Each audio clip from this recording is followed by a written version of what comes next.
All right. Please don't tell me this thing just froze. Seriously, did I just freeze again? Okay. This thing is just being delayed. I think it's just my I think it is the internet. I don't know. I had to go through StreamYard. What is up, Shoe Life Fire Reviews? What is up, my homie? Make sure you guys, if you're watching this is just a hangout session. I just wanted to hang out with you guys, but since we are on YouTube, make sure you go and I don't know why it's still freezing, but make sure you go and check out Shoe Life Reviews YouTube channel. She does a lot of shoe reviews and stuff like that, so make sure you guys are checking that out. Zambeto, what is going on? D Stizzle, I had to get back. Yeah, we're good now. We're live. I had to use StreamYard to get back. I was using YouTube to get on and see what that looked like, but it was all messed up. It was all messed up. So now that we're back on StreamYard, we on the good stuff. Let me go ahead. We on the good ship, Lollipop. Let's go ahead and move this back over here. Yeah, there we go. There we go. But yeah, make sure you guys are checking out Shoe Life Reviews YouTube channel. Like I said, she's dope. She does reviews on Jordans and different shoes and stuff like that. Super dope. Good educational stuff, especially if you are looking to buy, if you don't want to buy retail, you want to buy reps. She actually does a rep versus real reviews. Very dope. Something that I would most definitely tell you guys to check out. So make sure you guys are checking out that channel. I'm still looking to make sure that we don't have any bugs or whatever. Hopefully, we're looking good in the stream. I am going to watch The Last of Us. That is what I'm planning on watching here tonight, and I'm going to do a video on The Last of Us in the morning.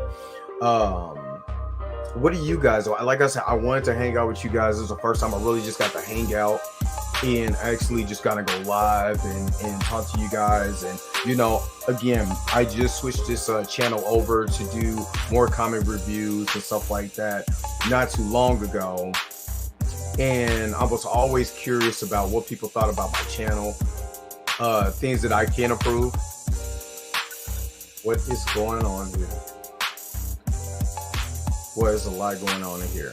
So I'm always curious to see what people think about the channel, things I can improve on, things I want to talk about. You know what I mean?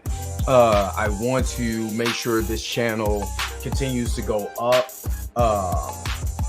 I'm really close to hitting 2,000 subscribers. And when I hit 2,000 subscribers, I'm telling you, I'm going to give away a $100 gift card. So make sure you continue just to rock with me. Once I get close to that goal, then I'm gonna start putting everything out, that I got, that I want to do, as far as like the giveaway, how you enter, how you get the money, because I want to give away money or whatever. So how you get it, and that's really just by continue to watch the channel and stuff like that. And when it's time to get close and I hit that 2,000 mark, I will do a contest so you guys can win some of my money. So you know what I mean. But that's just a thank you. I did it on my on my TikTok channel. I gave away a Funko Pop. That's what I did. But I hit like over 5,000 subscribers on my on TikTok in like a couple months. It was crazy. I mean, I was really going hard.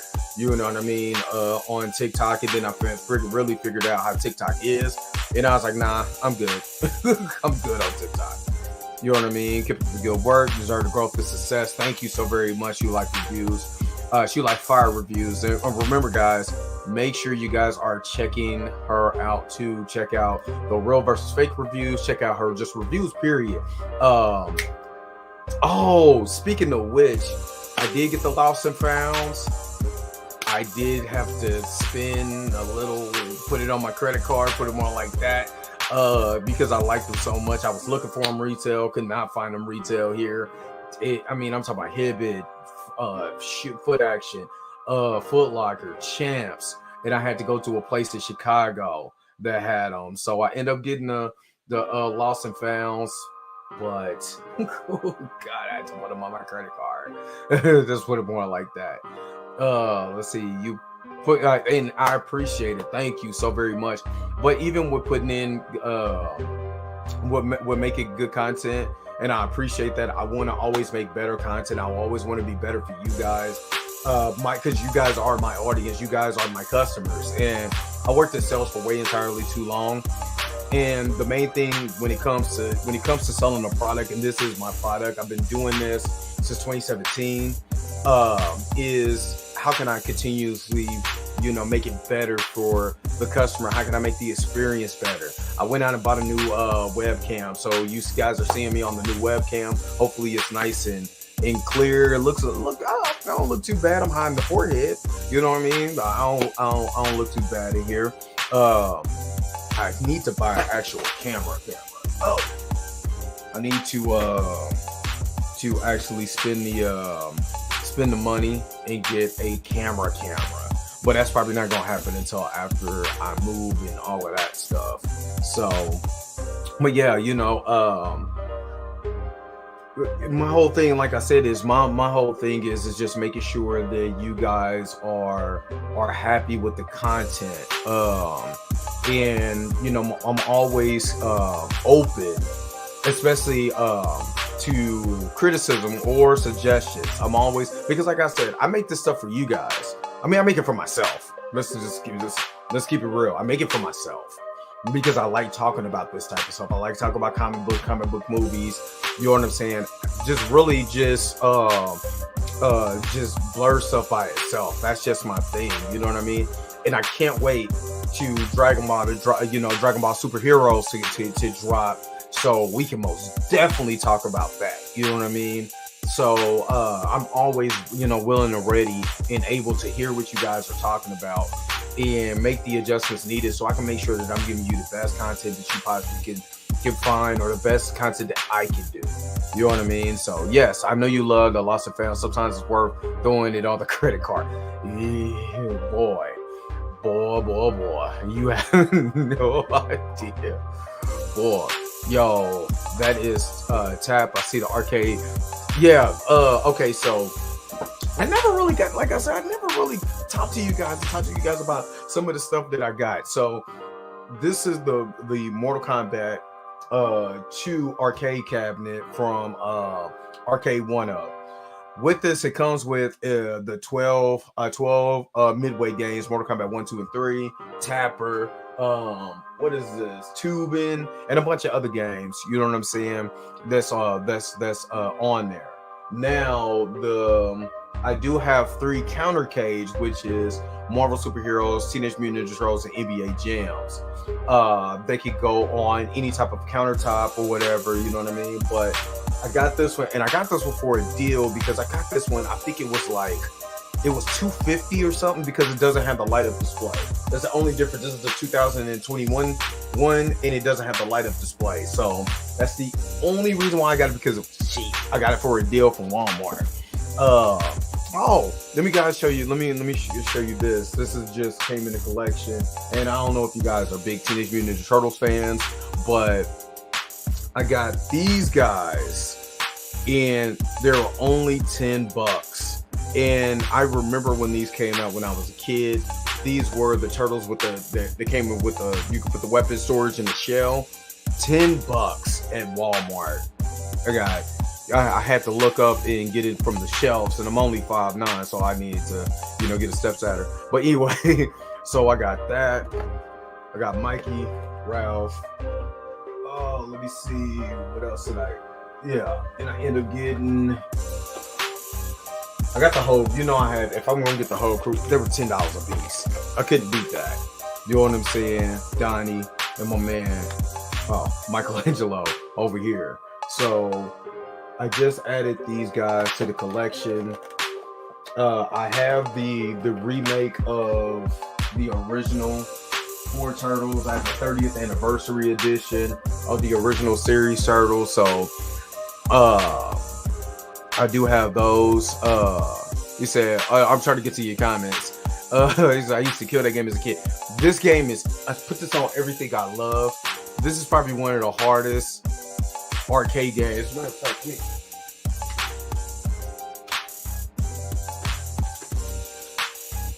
I said, okay, Mortal Kombat 2, 3, Tube, and Rampage, Joust, Wizard of War, Gauntlet, Root Beer Tapper, Defender, Bubbles, and Paperboy. So, yeah. And now it was funny because I was always thinking about, man, I might just do an intro video where I'm coming from playing the game or whatever, and then drop down and start doing the show. But I was like, man, it's doing too much. I'm not gonna lie, I hate losing. So I really do hate losing, and I be getting whooped in that game. So hold on, let me get to you guys' comments. It's I know what you mean about constantly improving content. Sometimes I question whether or not my videos are good, and sometimes I do. It's easier for me really to go live because I started doing that with a podcast. When I started my podcast, and this is for you guys who don't know me, y'all just watch a couple videos like, man, I want to follow you. So I started doing podcasting in August of 2017.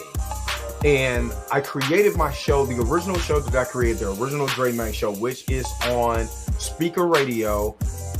This show still on iTunes, and I'm going to reintroduce that and put the shows that we're doing here back on iTunes. So if you don't want to watch them on YouTube, you'll be able to listen to them on iTunes. And I'm going to let you guys know when I put them back on iTunes through Speaker Radio. But I started doing a show, and the original concept of the show was kind of like almost like a Steve Harvey, D.L. Hughley type of morning show, where I was just doing a show and I was doing skits and doing different things like that.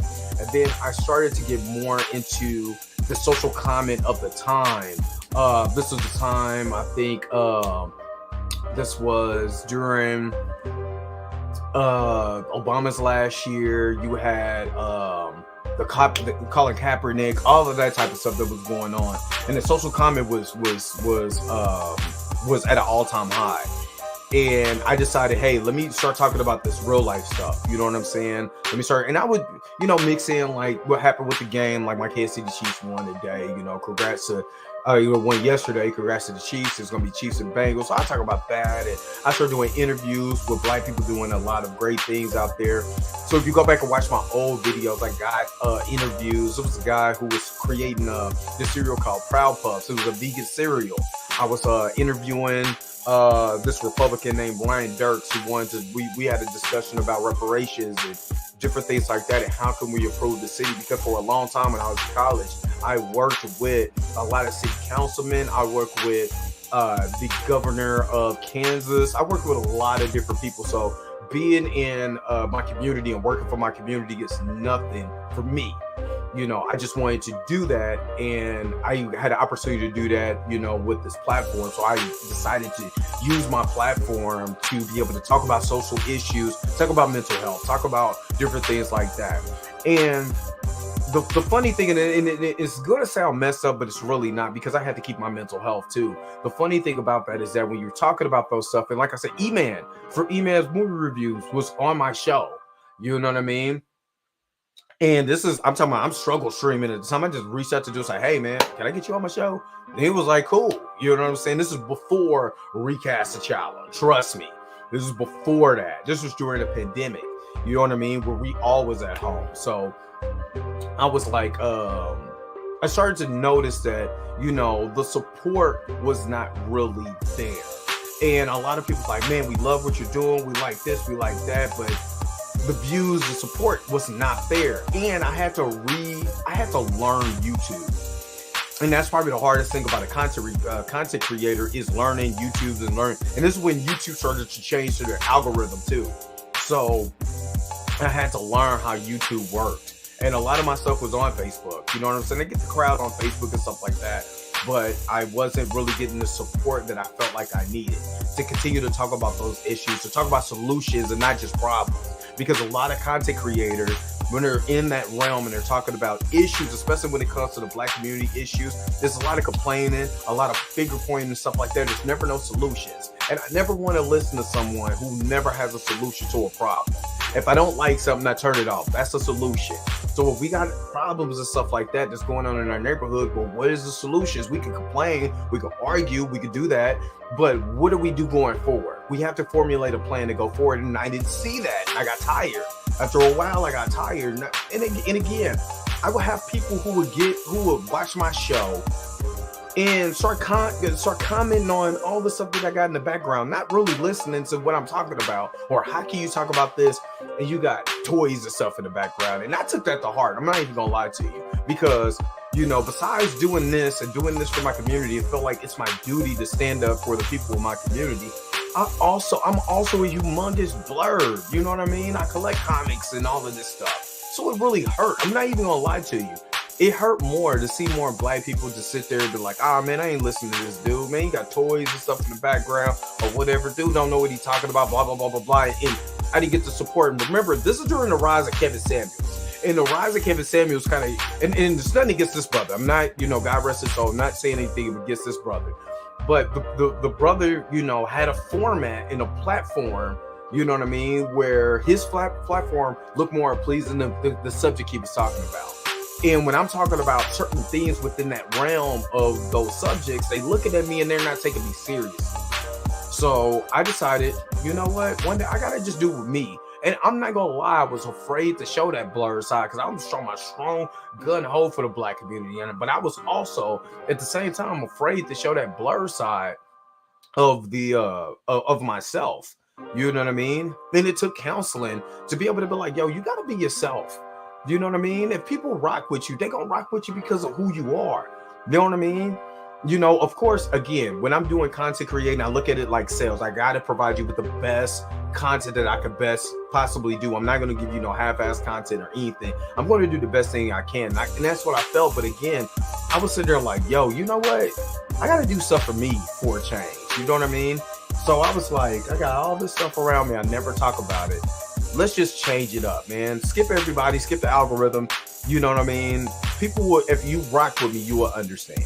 So I came to YouTube wholeheartedly. And the first video that I did was Black Sands versus Eric July's ISO, because they were beefing on Instagram. And I knew right then and there, when I got the views to that video, I was like, that's where this is where I need to be at. There needs to be more, I feel, and you guys can tell me if I'm wrong, but it needs to be more collective of Black men and women talking about this type of, talking about this blur stuff, man.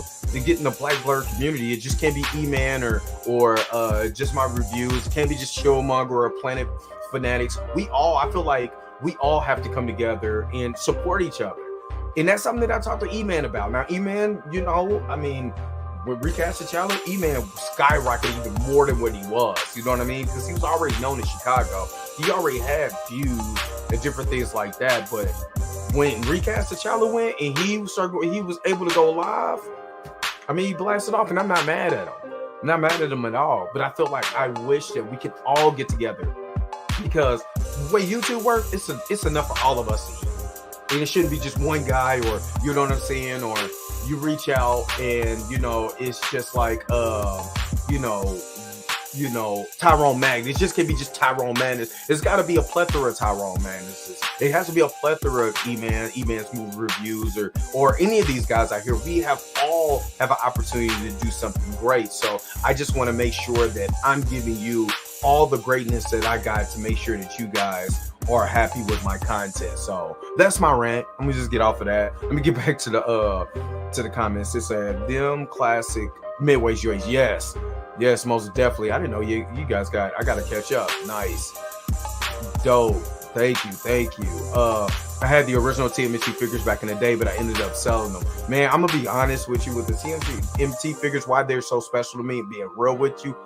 I used to steal them as a kid because my uncle wouldn't let me buy them. And back then it was like $3, but my uncle would let me buy them or whatever for real because I was always getting in trouble and he was trying to get me out of toys. So I used to take them. Not even gonna lie to you. You'd be like, "Where'd you get these from?" I'm like, "My friend." I used to blame it on one dude. You know what I mean? So yeah. So doesn't that suck? Hold on, maybe I missed something. Did you guys watch Eve Ewing's interview? So what are your thoughts? I haven't watched it. Matter of fact, we can bring it up. It's on YouTube, so we can let me get to all the comments and let's go ahead. Let's bring that up. Let's bring that interview up. Let me see. She likes reviews. Only kept it for a child comic book collection. I have a couple comics and Barbie dolls from my childhood. I built up my doll collection over the years, and that's dope. That is dope. E-Man's a cool bro. E-Man's my guy, man. I already know that I can hit up E-Man, on IG and be like, "Yo, what's up?" You know what I'm saying? Can we schedule something? You know what I mean? If TMZ can hit me up, man, E-Man, you can hit me up too. Stop playing. Nah, just yo. People are petty and small-minded. Yes, they are. That's gaslighting. Yes. I came up with everything blurry, no apologies, no regrets. Yes. Sounds like my brother. He used to snatch toys from Toys R Us back in the day. Yep. I would go and take it. If I could get it, I was going to get it. You know what I mean? I was going to get it. But speaking of which, I'm going to set up.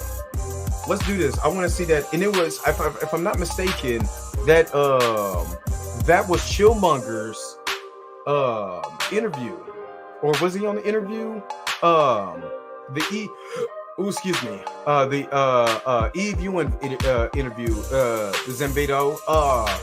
Send me that, or tell me exactly if that was, I want to say it was on Chillmonger's.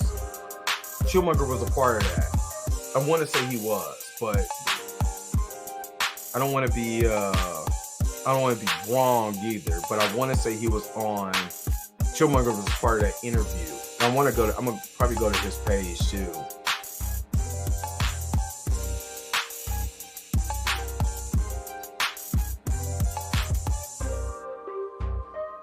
Hold on, let me just check something real quick.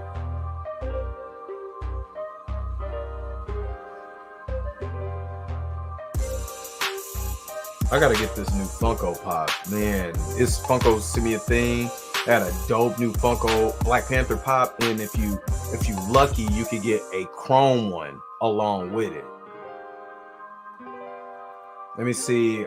I sold a Digimon card when I was a kid. I'm telling you, I used to hit up, man. But it's funny though, because I hit it up and then look how much I paid for it again in the long run. It's never free. You end up paying for it anyway. Hold on, let me go to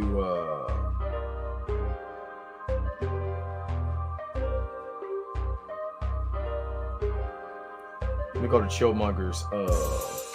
I want to say it was Chillmonger's. Was it his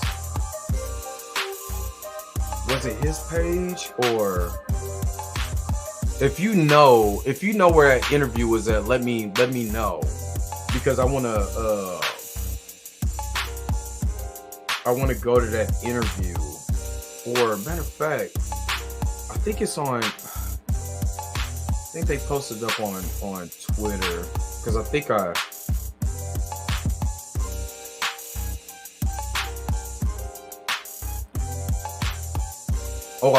I made some people mad on Recast T'Challa this weekend. I mean on yesterday too.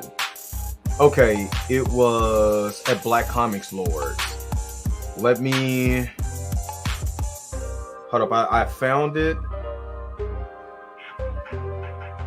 I mean, this is a 2-hour long video, so I'm going to make sure that we're not sitting there for 2 hours. It's Black Comics Lord. So let me look that up.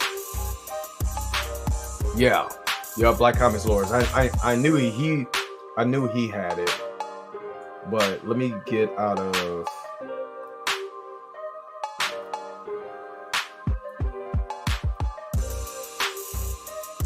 Now I want to go when we do it. I want to go over kind of the highlights of her. Let me see.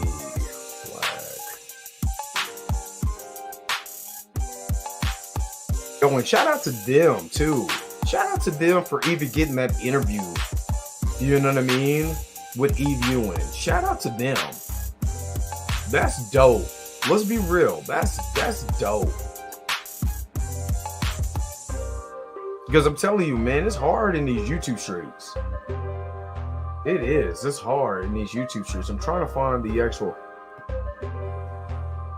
Was it alive? Maybe I'll. There we go.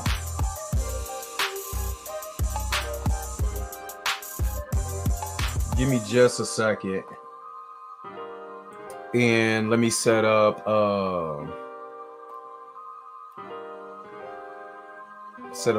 let's share the screen.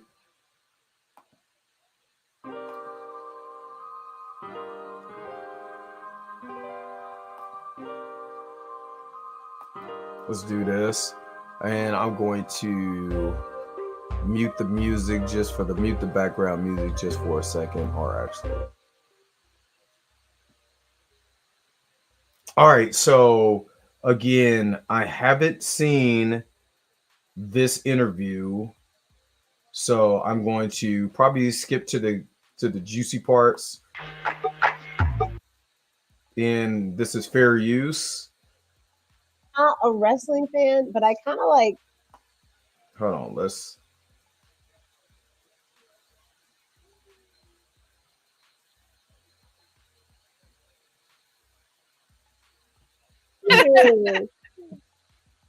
Well, this is our Black Comic Lords live in the building with the esteemed Dr. Eve L. Ewing.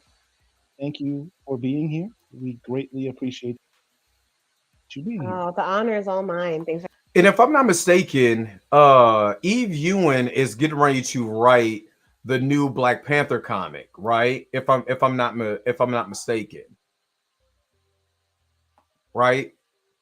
Eve's a decent writer, but Black Panther is the biggest character she's tackled so far. As long as she's a good editor, has a good editor team, she should be okay. What I would like, if I was on here, one thing I would and again, I haven't seen this, but one thing that I would like people to go back to is the Priest run. Why was the Priest run so effective? Well, at the time, remember, Christopher Priest was getting ready to they were getting ready to basically cancel the Black Panther comics, and Deadpool, Black Panther, I believe Moon Knight, and a couple other people that went to that Marvel Knights line. When you went to the Marvel Knights line for real, you was on your last leg. So when Christopher Priest ended up getting Black Panther, he ended up establishing, you know, what they did with Jack Kirby's original run and then that 1988 run. And he started to reimagine Black Panther, made it more grounded, made it more hardcore, you know, retold a lot of the stories, but really still made him more hardcore. Especially in his approach, especially when it came to different situations in that run, Killmonger, all of that, you know what I mean? So let's check this out though. Let me get to some of the. All right, Shoelife, we'll see you back here in a second. So yeah, I would rather, you know, let's look at Priest One. Not saying copy and paste Priest One, but what made Black Panther so special when Christopher Priest took over for that character and how much he took him into the 20th century. So let's. For having me. With us tonight, we've got Tamiko. Okay, I don't want to skip a lot of their stuff. I kind of want to get to. I wish there were some timestamps. So like it was so much a part of pop culture, I think, especially for Black and brown people, that you kind of couldn't get it. You know, if I got on the school bus, it would be somebody wearing an NWO t-shirt or whatever. Like that's just what everybody had going on. So I used to watch it with my brother, like over his shoulder, pretending like I wasn't actually watching. Right. And now as an adult, I really appreciate the kind of theatricality and performance and over the topness. And it's like wrestling. And she's talking about wrestling. And as much as as much as I would like to hear that story, because I am a fan of wrestling, the Marvel Knights, Max Era breathed new life into Marvel Comics overall. And that's true. And what they wasn't expected with Marvel Knights for you to get the grittiness, Blade. If you remember back in 1998 when the Blade movie came out, that was the grittiest thing that Marvel has done as far as a character to the big screen. It was very gritty, it was very dark and hardcore, and it spoke to what was going on in 1998, 1999. Funny that she says that, because, or she was talking about comics at the time, or talking about the NWO and wrestling at the time. Remember, we went from the characters of wrestling to the Stone Cold Steve Austins, the Triple H's, you know what I'm saying? Shawn Michaels, the Heartbreak Kid, where he was in the, with D-Generation X. So the climate was changing from a little bit more hardcore. It was a little bit more edgy. Grunge was really high in the late 90s and stuff like that. And the Hell No Limit was high. You know what I'm saying? Kind of being edgy and it kind of rough or whatever, and not minding, to show everything off. And if you go back and look at the comics of that time, the comics reflected the era of that time. So a lot of your comics was a lot more gritty and hardcore. The style of the comics were a lot more different. You had that, one of my favorite artists, Jim Lee, my man, they created Deadpool. Golly, I can see his face. But anyway, the way that the characters look, there was almost larger than life. You know what I'm saying? It was, so we have to get back to these characters kind of being more larger than life. You know what I mean? Marvel Knights, Attitude, yes. And it was very much Attitude Era-ish. You know what I mean? And like I said, I love for her to talk about the Attitude Era, but I want her to talk about the kind of comics and stuff. And I don't know, this is not time stamped, so I don't know exactly where she starts talking about comics. I don't want to put a number on it, but several comics projects that from Marvel, but also from other publishers and licensed work, collaborations, other stuff. And I've said no to the Liefeld. You're right. Liefeld. And people don't like Rob Liefeld's drawings because they are so wild and unrealistic. But man, I love Rob Liefeld, man. I love Rob Liefeld, and he's hella cool. And I'm a Deadpool fan. I'm gonna tell you this, and I'm gonna get back to the video. I tweeted. No. I sent the email to Marvel at the, on the back of a Deadpool comic. It's like, hey, if you want to if you like the comic or whatever, man, send us the email, blah blah blah blah blah. I sent them an email, and they quoted what I said in the email in the back of a Deadpool comic. So I have lived. When I got that, I was like, my Chiefs won the Super Bowl. I was like, I'm good now. I could die peacefully. I was in a comic. I've been on TV. I did music. You know what I mean? I'm just saying. But nah, let me go ahead. Keep going. Those things if it didn't feel like the right opportunity to tell the right story in the right way. Yeah. And that is a big privilege because, I think folks watching this podcast probably get this, or watching the show probably get this, but a lot of regular people don't. Like, most comics writers are freelancers. Most creators are freelancers. There are some folks that if you get to a certain level, you might have an exclusive contract, with Marvel or with DC or whomever. But we are mostly contract workers. It's a gig, and so it's a gig it's a freelance gig like anything else, in the sense that like your check, is going to come at a specific time. You owe. They're not taking taxes out of it for you. Like all the stuff that comes with freelancers for those who've lived that life, in terms of like, okay, I'm making a bunch of money this month, and next month I really don't know where my income. And maybe that's what she just said is something that I've always thought about when it came to comics, is that are these guys actually, when they get these projects, are they doing it for the check, or are they doing it to supplant themselves in comic lore? You know what I mean? So when she said, most of these guys are freelancers, some people get contracted, some people don't. Makes me think. You say, yeah, I liked his New Mutants X-Force artwork, but he went off the rails when he joined Image.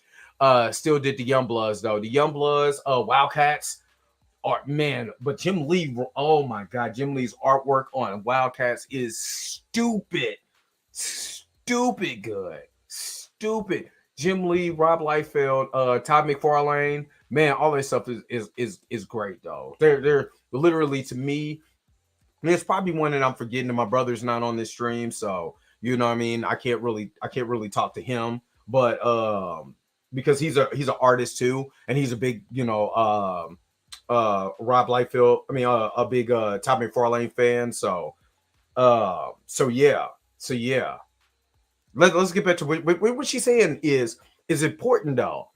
Like, since these guys are freelance, right?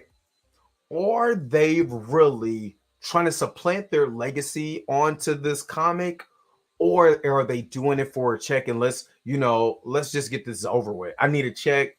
Let's just draw the best I can, and let's get done with it. Yeah, Jim Lee is one of my all-time favorites. Alex Ross, but Alex Ross is in a different realm. You know what I'm saying? When it comes to he's really more of a variant cover guy, but his artwork, stupid. Mark Silvestri, Cyberforce, and that's from Image too, if I'm not mistaken. It's only a few of the Image comics that I actually got. I was a big Wildcats fan because it was basically their version of like X-Men or something like that. But yeah, let me get back to kind of what you were saying real quick. I had to make sure that I tag the Black Comic Lords into this, so they don't look like I'm just taking their stuff. It's coming from, or like, oh, I didn't save my taxes, I didn't set it aside, and now I'm getting these 1099s. It is not looking good for me, So folks who are fully owned comics creators, they're trying to sometimes trying to rob Peter to pay Paul in terms of putting together all this different income. And that's also why, by the way, supporting creator-owned books is so important, because that's where, people do own their own IP and they're making royalty, they're making more money off of it. But and often that's their passion, right?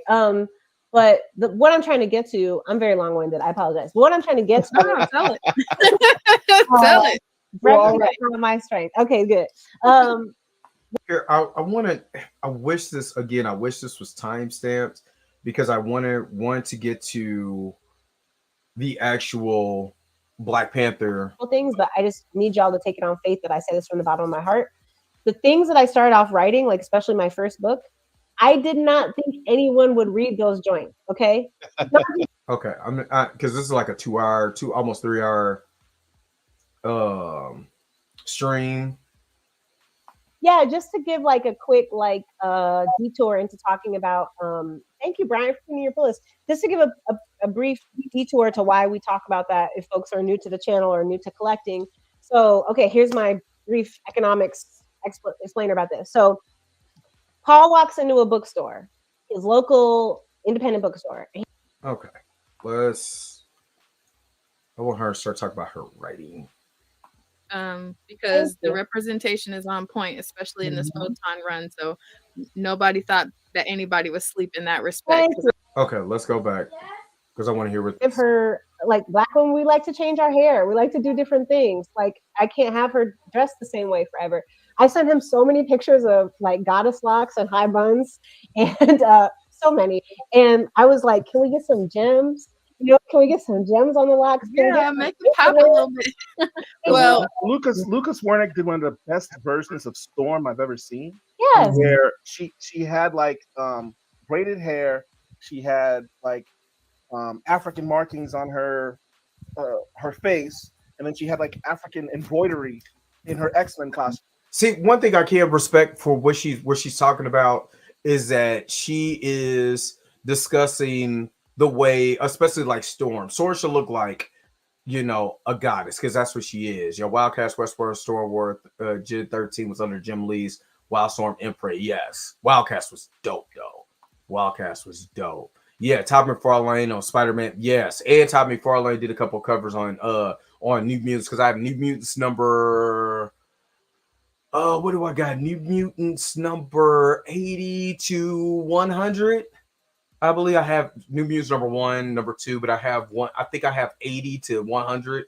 So yes, Todd McFarlane did a couple of covers. Like there's a Wolverine cover. I think it's Wolverine and somebody. Cable, dope. But I do like what she's talking about here. Like I said, I'm not gonna go through, this is way too entirely too long. I'm not gonna go through the whole entire thing again. I wish kind of it was timestamped, but it is good when a Black creator is telling of the artist, hey, draw them with gems, draw them with this, make sure they have that, make sure that they look a certain way. And the reason why is because, I mean, especially for the sisters that's on these comic book characters, like what's her name? Oh God. What's her name? The little girl, is it Devil Dinosaur? Is like, what is it? Can't think of her name. Moon Girl and Devil Dinosaur or something like that. But you know that, so other little Black girls could see that. At the same time, I want her to say the same thing when it comes to the Black males. You know what I mean? You know, like when she takes over this T'Challa run, you know, look at T'Challa. T'Challa's getting whooped on. T'Challa, the writing, he's antisocial. I don't want her to take anything from Black Panther or Black Panther Wakanda Forever and like, this is going to be our definitive T'Challa. Not that one. I need her to create her own. But go back and look at why he was so successful.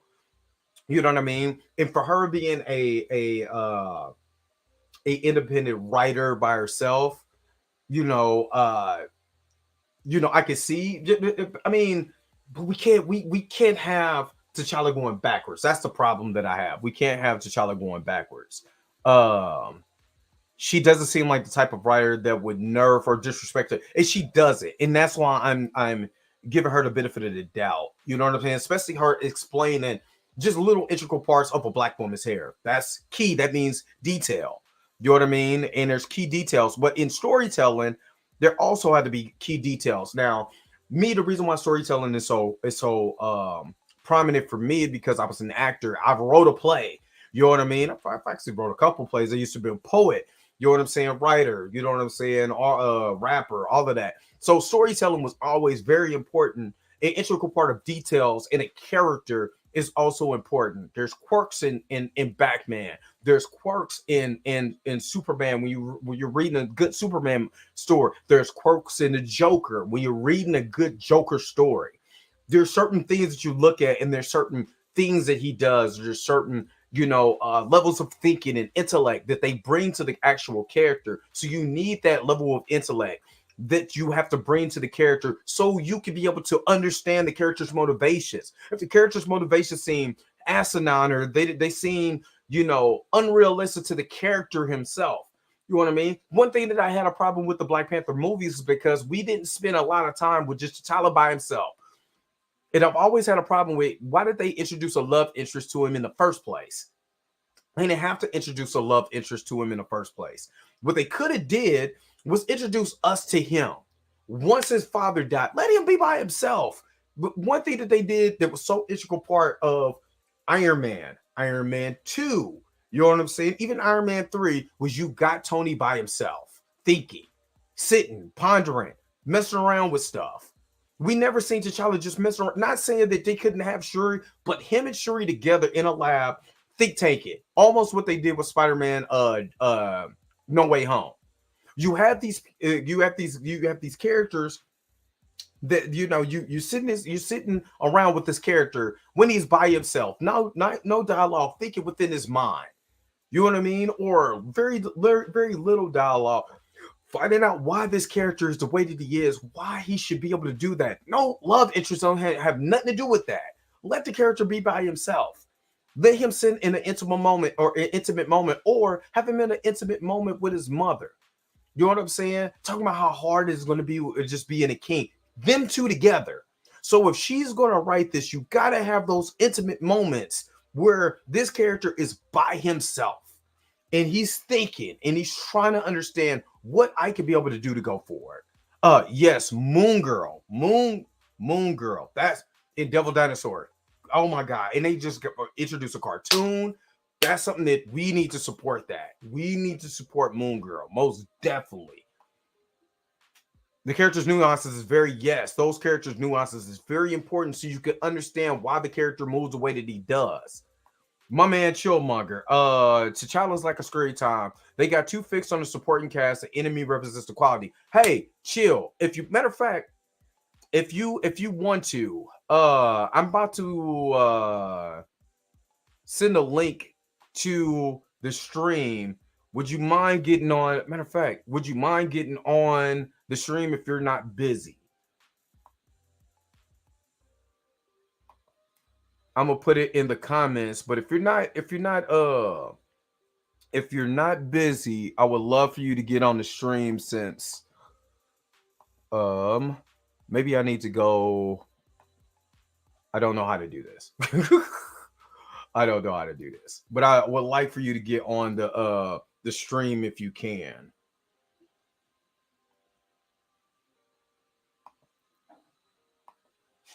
So yeah, okay. Let me go back to the downplaying T'Challa's intellect was a big problem for me. Yes, and that's the thing is that we seen it. You know, Spider-Man: Far From Home literally showed us the blueprint. You know what I'm saying? Matter of fact, all of the Spider-Man movies showed us the blueprint of good storytelling. First of all, you got Peter by himself. Remember, he had a whole thing where he was in the warehouse by himself, talking to a suit. And we never got T'Challa just by himself in his own thoughts. We had this with Thor. We've had this with and I understand the reason why they want to introduce Jane Foster as a love interest because she's a big part of the comics. So I get that. But Nakia is not. Remember, Hudlin's run, was it Hudlin's run that you know where she's Malice in the comics? You know what I mean? She's a villain. She was actually kind of a nut bucket when he started to mess with Storm. You know what I mean? And there's a reason why she was a villain in you know what I'm saying, in the comics. So let me see if I no, that wasn't Priest's run. That was Huntley's run. No, that was Priest's run. You know, Malice. You know what I mean? That was Priest's run. So yeah, we have to make sure we got to get these characters back grounded and back to where they at. Yes, Priest run. But nah, chill. If you want to get on the stream, man, I would like to invite you on. Why do you think Coogler gave Shuri T'Challa's intelligence? I can't tell. I don't know. Honestly, I don't know. I don't know. For story reasons, I remember watching Grace Randolph back in 2018. Well, before Black Panther came out. And they were talking about Shuri. And they were talking about Shuri being the Q for Black Panther. So I guess still doesn't make sense to me. When Bruce isn't Hulk, he's usually marinating on something scientific, right? For 10 minutes. Yeah. You know what I mean? Just so people who don't know you, I want, you know what I'm saying, who's new to the stream, I want to get you in. I because you watch this, and I kind of want to get your thoughts on this. I'm just trying to figure out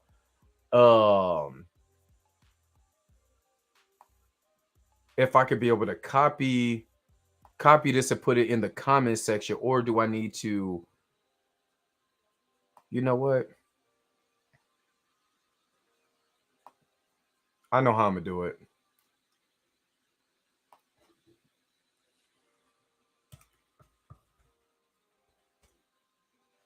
Oops.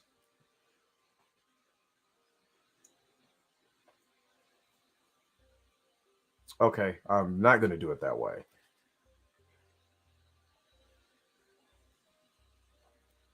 Hold on. Let me okay, I copied it. Copy.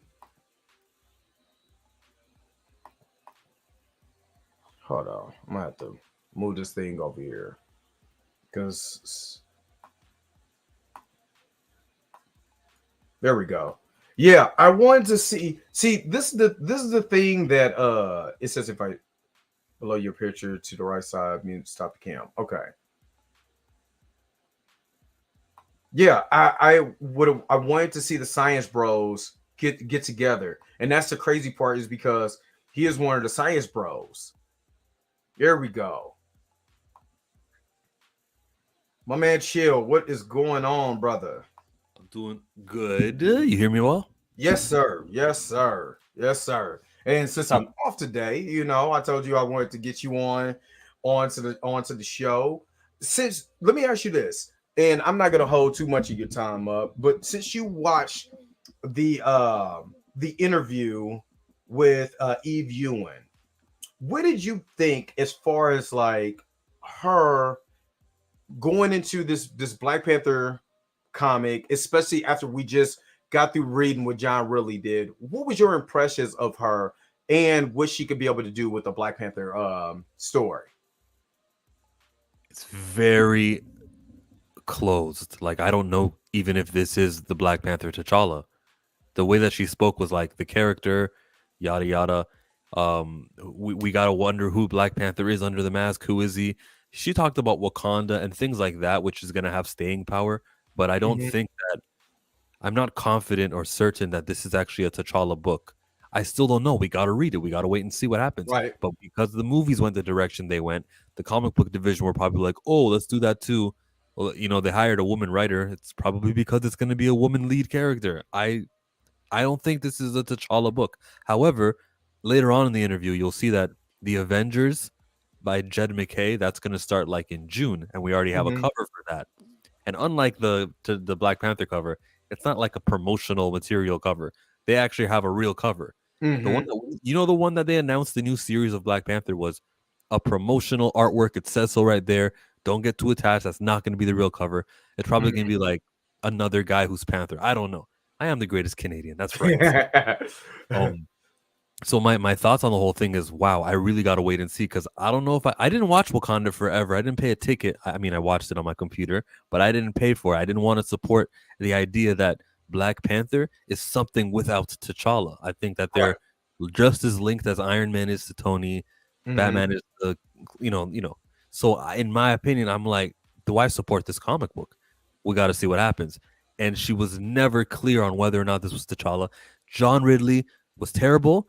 She said a lot of times, the Priest run, the Hudlin run, the Coates run, and she just stops it right there. And I'm like, there's probably a reason why you're not mentioning John Ridley, huh? So at least like that's a little bit of shade if we're reading into it. Right. And it's a good thing that she actually brought up the Priest run. Because that's really that was my introduction to Black Panther, was the Priest run. I later read the Jack Kirby, Stan Lee run later on in life, but my first introduction was that Black Panther. So that Black Panther was tough. He was gritty. He didn't play. And it seems like now, especially with Kevin Feige not only being ahead, and I don't think a lot of people know this, he's not only the head of Marvel Studios, he's over the comic book division too. And I feel like a lot of the comics, except for Thor, was trying to lead more towards what they're doing in the movies and not them being their own separate universe doing what they were doing prior to. Is that true for you, or maybe I'm just crazy? It's there. I see it just the way you do. Yeah. Yeah, because I was looking at he's like, I'm 50-50 on this to the actual, and I'm only thing I could do.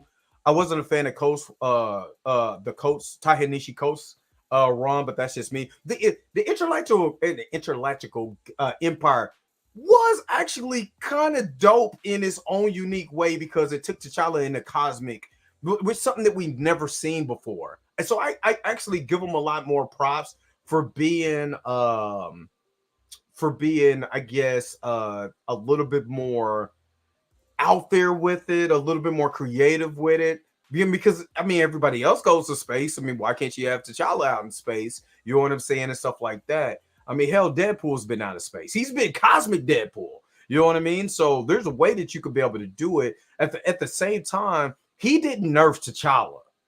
So you got to look back at the stories of the intellectual. Yeah. He didn't really After this nerf Ridley stuff, after the Ridley stuff, that Ta-Nehisi Coates run doesn't look so bad, huh? Yeah, it doesn't look bad at all. Jason Aaron, Jonathan Hickman, even David Lashford, better T'Challa over Coates. And really, yeah. And for one, Jonathan Hickman is amazing. Jason Aaron's is very good too. But Jonathan Hickman, you know, if you listen to Comics Explained, man, Jonathan Hickman, man, he's his Avengers, New Avengers, he's about to bust every time. Oh man, let me tell you, that's my guy. It's though. amazing. It is amazing. To me, when I think of the Coates run in the Intergalactic Empire, I push back on the whole Wakandans in the future actually become the oppressors who they should have never been. Like, that was a stupid decision to do. Yeah. Wakanda's supposed to be the opposite of that. I never want to think of those people in that light. Yeah, it is, and it kind of what a story which I wouldn't mind them going back to, which was the one shot, the Black Panther 2099. And you can still have T'Challa in this particular story, but it's literally a dystopian, not really dystopian because there's really no heroes anymore. But in that run, Wakanda politically is going through. You know what I mean? And it took a new Black Panther for them to rise, but we never seen the politics of Wakanda. We seen a little bit of it, like, you know, in Black Panther, we want a king and different things like that. But what is the political climate? The only thing that I liked about Ridley's run was the tension politically. You know what I mean? That's the only thing, because that's interesting to me. You have a monarchy and other people want a democracy. What does that look like when you're still trying to run and hold this land together? It's not just a Jabari going out in the mountains and be like, skip y'all to Challenge Day. No, what does that actually look like as far as the politics and how does T'Challa diffuse those politics within Wakanda, especially after he said, I want to open up the borders. We never got that. We literally skipped that. We skipped that and went straight here. You know what I mean? We skipped all of that. You know what I mean? So we never really got to see the political climate. And if you want to make Black Panther or T'Challa more grounded, let's go to the things that they deal with, like Game of Thrones. They should have made really Black Panther more like Game of Thrones with T'Challa being the head. What you got? They were too busy punching him. They had to have gentle. They throw hands at T'Challa. They had to have Storm leave him. They had to have his whole country leave him stranded. Remember the last issue of issue number 8? It was like the final time that they dealt with the Achilles stuff, and then they all just abandoned him. He's just like sitting down. We had to have him get boxed by Jahai. We had to have Captain America talk him down a couple times. There's what we got in the last issue. That last issue got a lot of attention. I think mostly because T'Challa beat up and Captain America are main like big characters, and that just translates. Everyone knows them, so I guess that made it far. But like that's been continual in the entire John Ridley, and it's going to end, as Eve Ewing says, it's disruptive to the status quo. And damn, so you're telling me that John Ridley's 15 issues will have lasting effects? Why can't Eve Ewing be like every other writer and just ignore that run prior? Because that's what John Ridley did. I didn't see Intergalactic Empire being referenced at all. He just said, "Oh, you know what? But if we finally get a writer with integrity, and it's the writing styles of John Ridley will be honored." Ugh. Right, and again, I think with any if you even go back to Hunley's run. Remember, Hunley completely started all the way over with his run, right?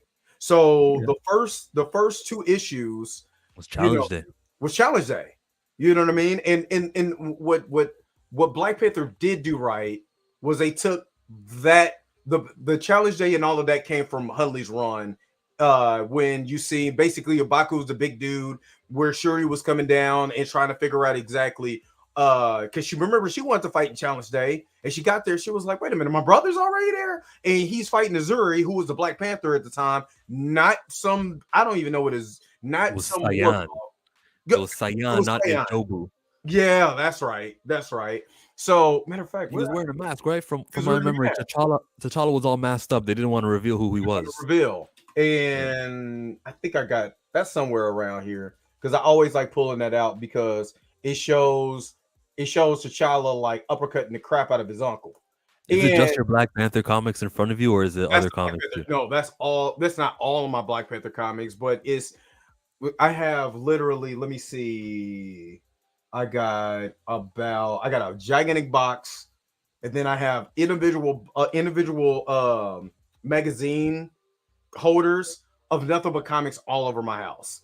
It is Mm. like probably 12 of them. There's just individual with different crap in it. You know what I mean? But the ones that's in front of me is the ones that I pulled out, and I never put them back in the right place. So it's actually kind of scattered. But it was a lot of it is the priest run. But yeah, if we never especially like I said in that particular in the movie compared to the actual comic books, there was always to me a disconnect because like you said, they made the people and I get it. They wanted to show black people in a futuristic landscape in an Afrofuturistic landscape, and they wanted to show the people this is what it could look like without colonizer. And I get that. At the same time, if the environment is a character, then it's not really a good character if all you're seeing is the good. One reason why people like Batman is because Gotham's jacked. Like, if you think about Gotham, I would never, if I was a comic book character, I would never want to live in Gotham. Ever. Because it's horrible. But it's its own character. And we never really got to see in the comics what kind of was never the character, if you could per se. We got to see the people within Wakanda, but Wakanda itself was always needed to be protected, and that's by T'Challa. It's kind of like Superman and Metropolis. We know about Metropolis, we know about the area of Metropolis, but it's really Superman protects that area. The Metropolis is not just a character within itself, if you get what I'm saying. Is that? Oh man, my man is here. Let's get him in here too. What's up, man? What's going on, K-Dot? Came to kick it real quick. Friday. Oh man, most definitely. Most about 10 to 15 minutes. That's exactly what I said, and I stayed longer than 10, 15 minutes. I'm a boogie. Thank you for having me, DreamHack. Hey, no problem, man. Appreciate you. Man, my man, what's going on? So obviously you've been listening to what we've been talking about. Actually just came. I was just doing my reaction to The Last of Us episode 2. I'm editing it literally right now, trying to upload this before I had to head off to work. Okay, let me ask you this. Was it good? Did you watch the first episode?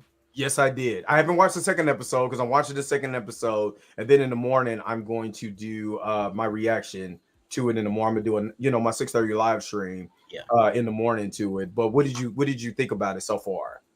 I liked it. I mean, as a person who played the game, I think it's a good adaptation of it so far, while still making its little changes. And it's making like little changes. It's fleshing out more stuff than the game did. Like, for example, with the first episode, like them doing this breakdown of what this type of virus is and what it does, and the fact that when it hits, there's no cure, there's no vaccine, there's nothing.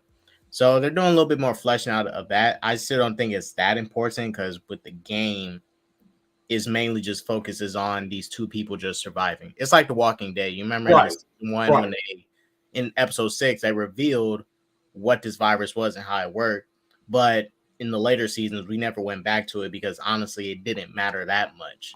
Because the whole point is it's not really no cure. It's just we need to figure out how to live at this point. We just need to survive. Right. I thought the second episode was good. I think the girl playing Ellie is doing a good job. I think she's pretty much spot on. She captures the character perfectly, in my honest opinion. And I never played the game, so I'm just watching it as a fan of it's just, first of all, I mean, Pedro Pascal is my guy. Yeah, and it's so seriously, he needs to play Burt Reynolds in like a Burt Reynolds documentary because you get him in a cowboy hat, he looks like Burt. In a big mustache, but he's doing a pretty. Joel's not Hispanic in the game, but in the game, right? Pedro, he's doing a good job. I mean, he's capturing the character and mannerisms and stuff. And like I say, even though they changed Joel, they didn't do something in the first episode like acknowledge like, hey, he's Hispanic. He's just a Hispanic dude that happens to be this character Joel. They didn't like because when I was watching the first episode, I was thinking, all right, they're gonna do something to allude to like his culture, because that's when you're like trying to mention like, you know, we changed his skin color. Okay, we want to let you know that we're giving him a new culture. Now we know he's Hispanic. I don't know what his full culture is, but he's just Joel. But for the first episode, it was pretty spot on with how they handle it. I mean, almost everything happened like that. The only difference is the game didn't start during the day. It started immediately at night when the outbreak happened. Right. And I was pleasantly surprised. I mean, it was a slow burn, not even gonna lie. I was sitting there watching, but then it was. I do agree. It was a slow burn at some parts. I say they could have sped up some stuff. I understand they wanted to show more of how his daughter got his watch fixed, which, in my opinion, just like in the game, really doesn't matter that much. You know, the lead up to how he got certain stuff. That's what I say. When you watch episode 2, they'll break down more of this virus, but it's not as important because it wasn't important in the game. It doesn't hurt this show. It's just the show is doing something a little bit extra. That's all. Right. And to me, when I'm watching these particular shows, like the first time I've ever watched a Game of Thrones show was House of the Dragon.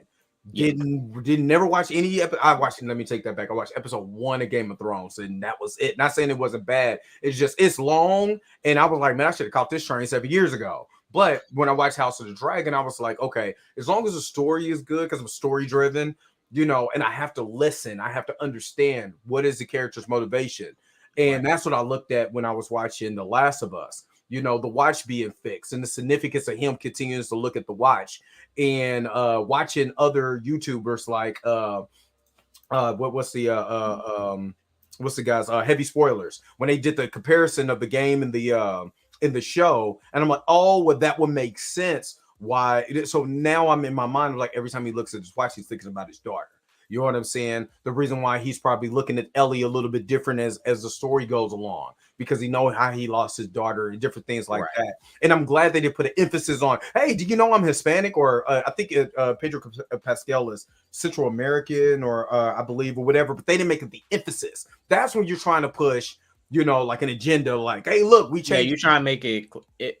That's why in the Batman, right? They made Jim Gordon black. Now, I say this many times. I got the perfect Jim Gordon I wanted, and it was the Jim Gordon in The Dark Knight. To me, that's like perfect peak Jim Gordon. I already got it. You did it right. Right. Now, with this Jim Gordon, which takes place in a different universe, I was like, you know, me personally, I still feel Jim Gordon should be black. But the good thing how they handled Jeffrey Wright, they didn't just make him black, and then Jeffrey Wright's like, man, these dirty white cops, all these crooked people. Like they didn't try to make it extra. He just happens to be black, and he's a cop that wants to stop, you know, these other corrupt cops and this corrupt infested city. Right. And as long as, and I guess because I know I made the video a couple days ago that's talking about is representation, is race swapping representation. And of course, a piece of me says it's not, but then you see something like what they did with the Jim Gordon with Jeffrey Wright, because Jeffrey Wright is an amazing actor. Yeah. And not once during the Batman did they bring up his race. And I guess that's the way that you eliminate it. Just you don't mention, like you do it, but you don't mention. You literally don't act like it exists. You make it feel like it's normal, because like it's like, okay, it's like when you walk outside, right? It's gonna be weird if like someone randomly brings up like the fact that, you know, you're black, or like mention anything about you being black in some certain way, and it's like, you know, because when I talk to people, like majority of my days, I hardly bring up the fact that I'm black unless I'm getting into a discussion. Like the other day, I was talking to somebody about that MLK statue. Right. I think that's an ugly statue. Right. That statue was not done well. But then, you know, that's when race and other things started coming out. We started talking about civil rights. But other than that, a normal day for me is just talking about other random stuff. Like hardly my race comes up in any of these discussions on a daily. It does come up, but that's unless either brings it up or they mention something about me being black and stuff. Like I remember there was a dude that used to work at my job. He left, and he always every single day wanted to talk about something that was, you know, that was black. And he grew up during the civil rights era. And I had no issue with any of the discussions. It's just like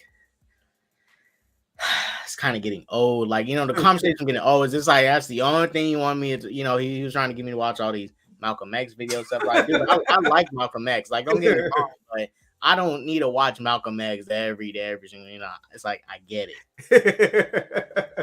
Let me do some shout outs because I did Master Geek Media. What's up with it? This was actually kind of funny. Anybody remember those Suspended Celebration DC comic covers last year? Characters was all burritos and tacos, and fans were pissed. I don't remember that. I remember that. I honestly and that's type of stuff I'm talking about. When you like you doing too much art, it's like, all right, you made him Hispanic. You ain't gotta put like burritos and enchiladas in his hands. You know, I think he was holding Mexico's flag, if I remember. Yeah, I think he was holding Mexico's flag. Yeah, you don't have to do that. And it's almost like with the backlash that the what if Miles Morales was Thor. He got a lot of backlash because he was talking in slang and all I know. Like, oh, that was horrible. I didn't even read it, but I got like you know, sometimes you got to look at things before giving it a chance. But I seen the panels, and those 3 panels I saw was enough for me to not give it a chance. I was like, this dialogue isn't even appealing. You want more of it? Nah. Yeah, I got the what if, but I think it was Miles Morales. What if he was Wolverine? That's the one that I picked up, but I didn't pick up the one where he was Thor. I didn't pick that one up, and I didn't think it was necessary to pick up. But since we're on this subject, so you know, I know you was on Twitter when I pissed everybody off. They calling me stupid or whatever with the whole Wakanda thing, and me and Chill was just talking about this. Okay, so with Eve Ewing doing this new run of Black Panther, let me ask you, is the environment or Wakanda just as big as T'Challa, like how Gotham is to Batman? Because Gotham is his own, and I mentioned this, Gotham is his own character. I start playing Gotham Knights, and I'm like, there's no way in hell that I would ever live in Gotham. But is it the same? Is Wakanda just as much? I think it's the same, because like with superheroes, they got their cities. You know, in the Marvel universe, right? Majority of the heroes are in New York, but since so many heroes are in New York, like New York being tied to them isn't like Superman being tied to Metropolis, right? Or Batman being tied to Gotham. Wakanda is like directly tied to T'Challa because, you know, I'm reading his earlier comics with a comic where he appeared in Fantastic Four and he challenged them and wanted, you know, challenge them. Fantastic Four number 52 and 53. Right. And T'Challa was a big part of why his society was so advanced. It was a little different. He was he was the main reason it was so advanced. And after reading it, I was like, damn, I kind of wish they went with that, because it would tie T'Challa to Wakanda even more, because the way Ryan Coogler got it set up. Now, I appreciate the Russo brothers for building up T'Challa. Yes, because they did an amazing job. Coogler brought Wakanda to life, but what Coogler did was try to separate Wakanda and T'Challa, right? And really can't, because even with the stories now, in the current comics, Black Panther is T'Challa. He's the leader of Wakanda. He protects Wakanda. He sometimes goes overseas to different places to help other heroes, but he's still the king of Wakanda. Right. I mean, I'm not saying there needs to be synergy, but there's a reason the comics have not deviated from using T'Challa, because once you deviate from using T'Challa, don't nobody want to see Shuri lead. And it's not because she a woman, it's because nobody don't want to see that. Like, nobody doesn't want to really see John Kent be Superman. Right. I don't want to see nobody else but Bruce Wayne be Batman. Right. Someday down the line, somebody else will be Batman, but will it be? And they've done that. And they've done that. They've done that with It worked with Batman Beyond with Terry McGinnis. I with think Terry that's the McGinnis. first time I've seen people okay with it, and I'll be okay with that. You know, I'm not tripping off that. But I always treat Batman Beyond as like a But it was Batman was world that could old. happen. Yeah, and that's the thing with Batman Beyond. Batman was already old. He's already done. He was at the end of his rope. You know what I mean? And that's what made it so good because they showed what would Batman look like at an older age, where he continued to be Batman, where he have a successor. You had Dick, you had Jason Todd, you had all these other people. You know what I'm saying? But what if he got somebody else? And that's where Terry McGinnis comes in, and they made that show great. At the same time with the Black Panther comics, and the only I would say the only media that I've seen that fleshed out T'Challa more than anybody was Avengers, the Black Panther's Quest. It came out on Disney. I think it was Disney XD. You know, as part of the Avengers line. Then they had the Black Panther Quest. Black Panther beat every single Avenger. He already had a contingency plan like Batman for every single Avenger in that run. Was it It's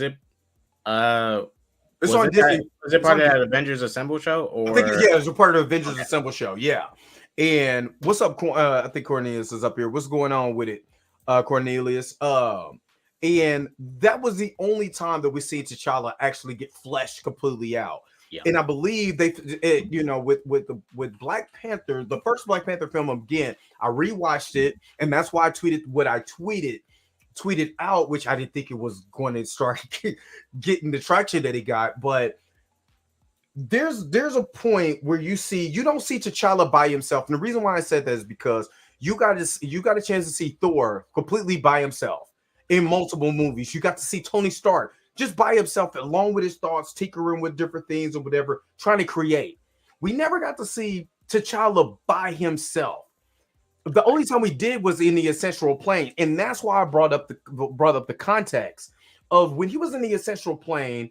You know, the first time when he got stripped of the Black Panther powers and went back in, he said, "Father, I can't see myself without you." You know what I'm saying? And that's where he said, a father who didn't prepare his son or his child for his own death is a failure. Then you go back to the Ancestral Plane way later on when he's in the Jabari tribe and they, give him the heart-shaped herb, and he snaps on him talking about you could have brought the kid home. Now, mind you, in the whole entire movie, there's a mention of Killmonger's mother. There's never a mention of who, where, when, and why, where she was at. Right. But and then Coogler, I'm sorry, go ahead. When I did watch it first, because I didn't do a Black Panther review because I wasn't on YouTube at the time when that, I think I did, but I did talk about it. We never knew the status of his mother, and that's why when I kind of defend T'Chaka at times, I'm like, I can kind of understand why he didn't take him, because okay, let's say you did steal this kid. Yeah. What if his mom was in Wakanda? What if his mom was in America and now she's without a kid? And it's like, dang. So we don't know the status. Coogler never confirmed it, but I'm just gonna make the assumption that his mother was somewhat there, but we don't know the status. Right. And that's why I was always like, he couldn't really take him. Like, I understood what T'Challa was saying, but it's like you couldn't really take him. And even if he took him, I guarantee you, Killmonger would have been planning as a child. He would have waited for years to finally seek revenge. Right. Thank you. And even given that, Coogler came back later on in the interview because the guy was like, "Well, you must have read this report." Who's reading a Hollywood Reporter about something that happened on a DVD commentary? Yeah. I didn't watch a DVD commentary. I digitally downloaded it like everybody else did. You know what I mean? I bought it for Vudu. So I didn't go back and watch the commentary to talk about, his mother was in jail and they was going to break her out. This is what I'm talking about, storytelling. The only problem that I have with Ryan Coogler was many problems, but one of the reasons why I have problems with Ryan Coogler is that there has to be a definitive story. And if there's plot holes in that story, that brings up more questions. So if he would have, that's why I think his mother, and I always said the status of his mother should have been mentioned. What should have been mentioned, because the series said he fell in love with an American woman. Yeah, that's all he said. You know what I'm saying? And they went straight to he took a bullet for me. You know, he defended his life because he put his gun on him and he killed his brother, which is funny that I didn't bring this up, but I'm going to bring it up while you're on there now. Is that T'Chaka killed his brother? T'Challa killed his cousin, right? I mean, he could have saved him, but he was like, "Nah, let me die," which is I give him that as honorable. Yeah, but he did kill Zemo, and Shuri let Namor go, and he flooded and probably killed multiple. Yeah, that's the question. I'm like, dang, y'all killing your own family, but y'all talking about, you know, sharing mercy. This word of mercy to your own family. I'm just saying. That's what I'm saying. And people are defending this and not looking at, okay, and see, a lot of the people, believe it or not, that do argue against us, believe it or not, a lot of them be the people saying, you know, Killmonger, he was right. What, you know, while I do agree as his take on what he believes is right, the way he goes about it is totally radical and doing too much. Right. I can agree with him, but a lot of people do, you know, there's a lot of people think Killmonger was right, Killmonger's right and stuff. And, you know, when you posted your tweet, I do have to go in a little bit.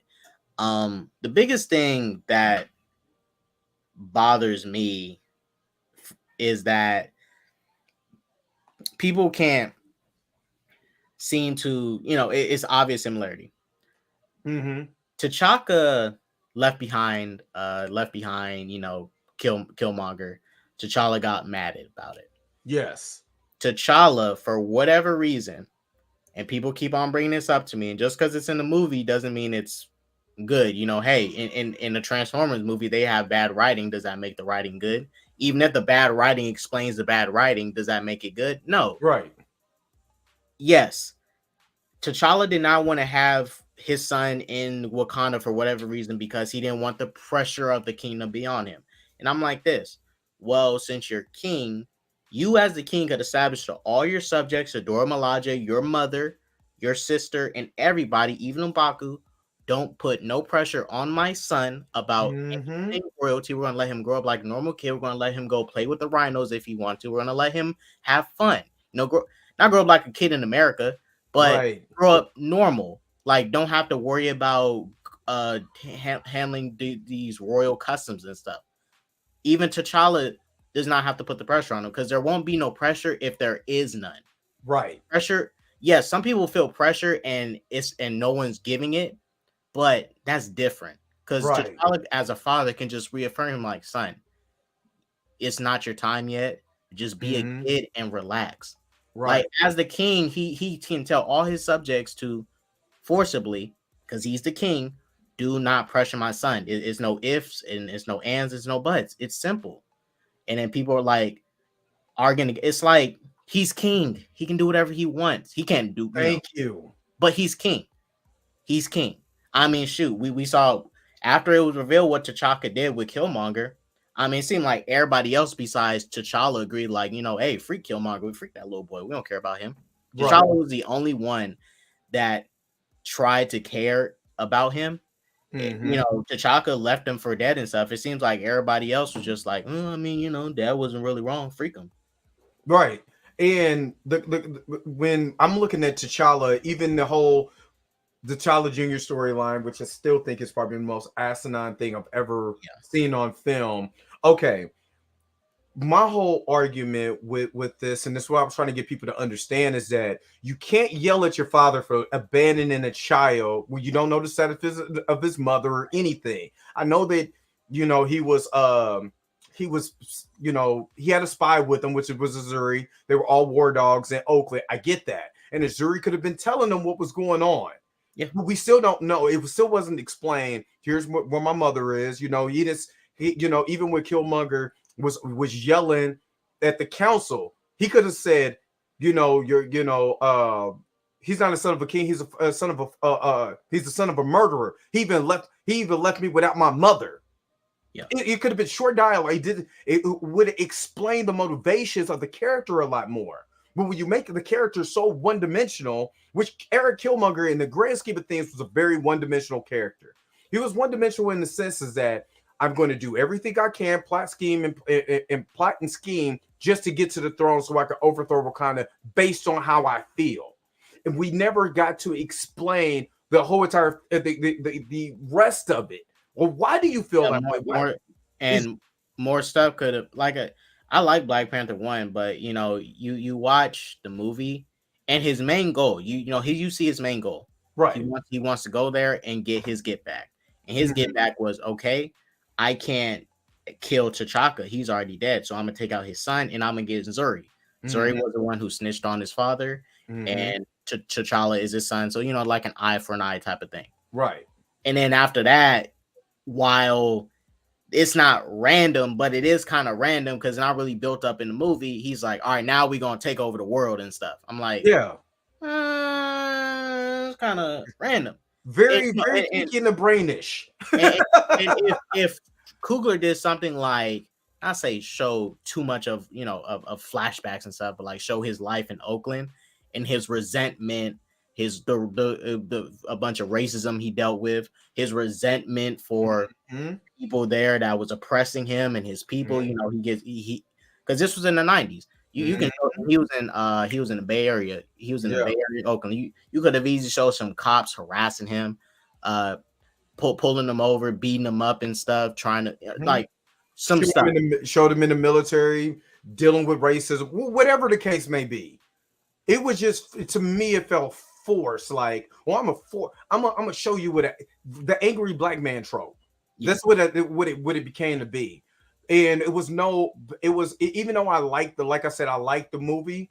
Those is when you go back and watch the movie itself, and you look at from Black Panther to Black Panther Wakanda Forever, the motivations of Killmonger and Namor are the same.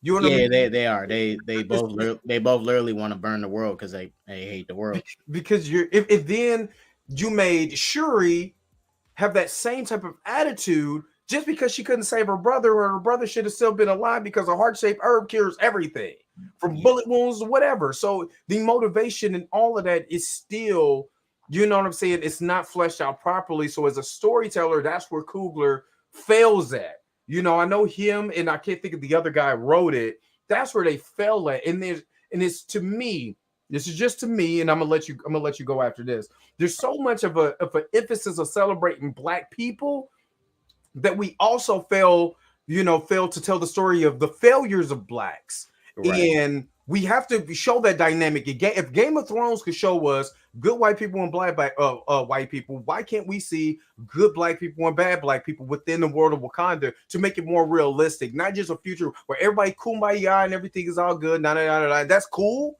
but that's not when you're reading Priest's run or you're reading Hunland's run. That's not how it is, and we forget. Shuri wanted the throne in Hunland's run so bad that when she finally got it, she couldn't handle the pressure and had to ask her brother to come back.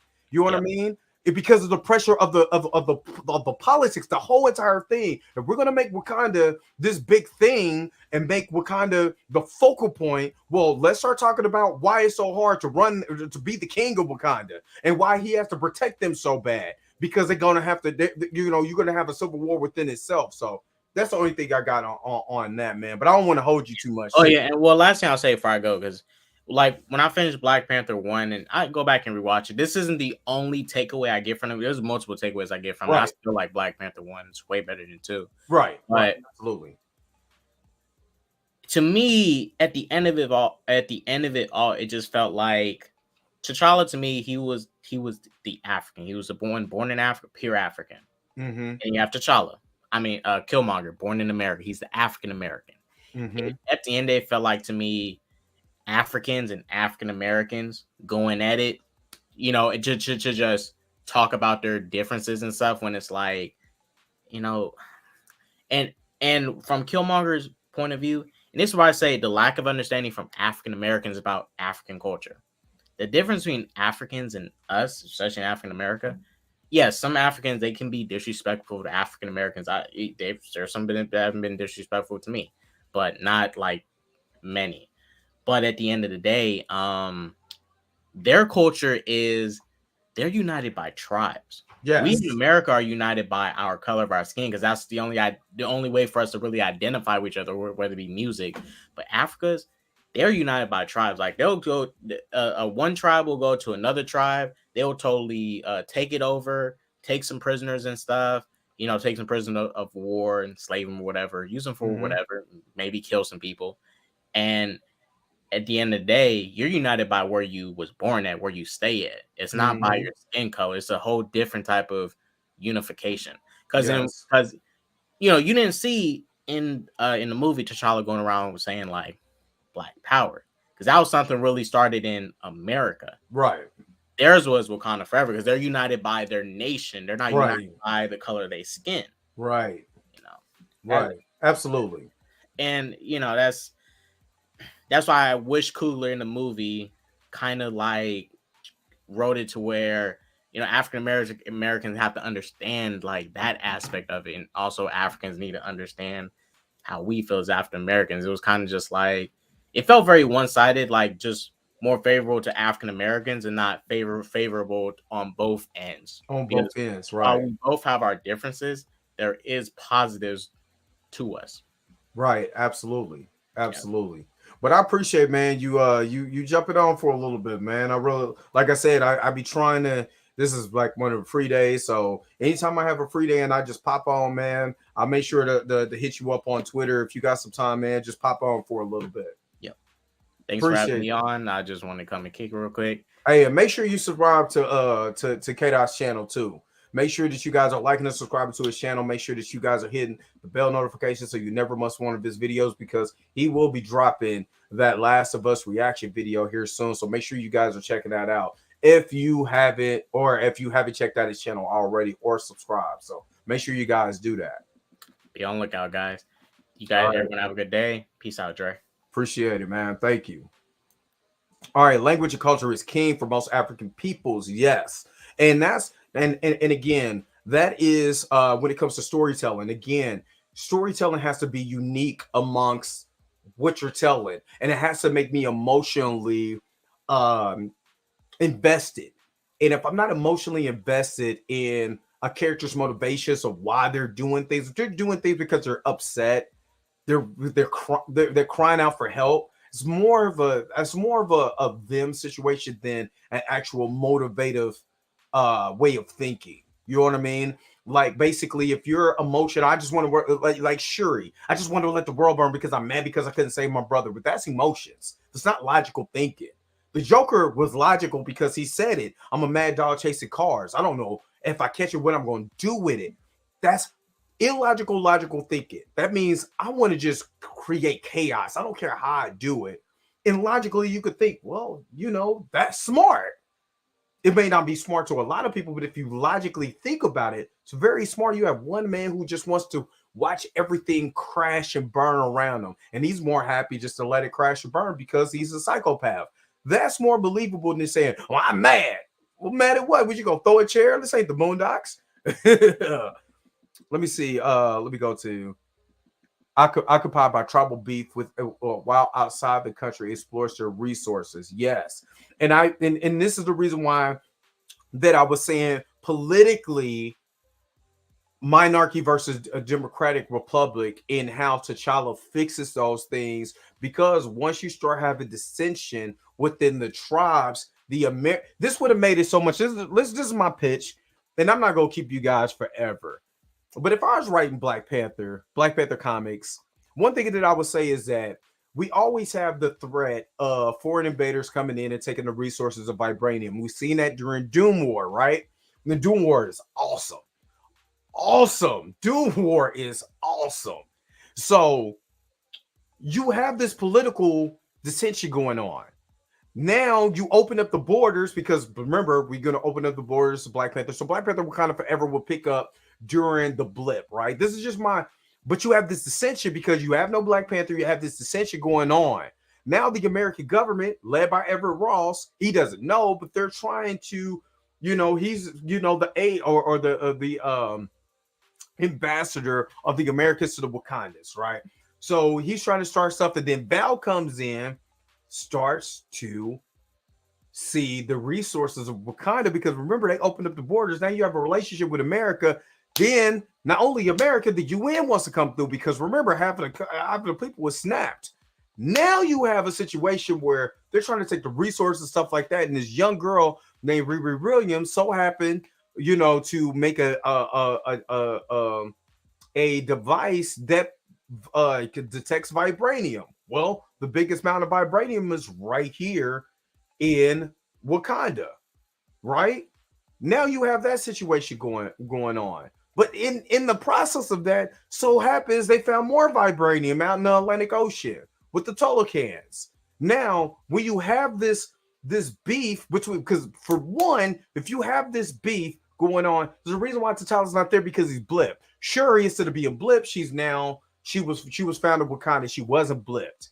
You know what I mean?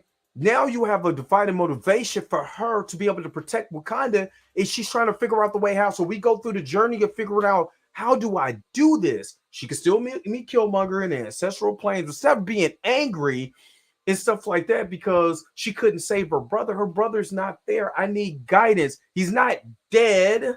He's blipped. Right? So that's the reason why you can say that he's not in the ancestral plane. The reason why she connects to Killmonger. Killmonger and her have a conversation. You can't let this dude come through. Woo, woo, woo, woo, woo. You got to be more aggressive. Really, what she should have did was beat him to death. That's what she should have did. Beat him to the point of death.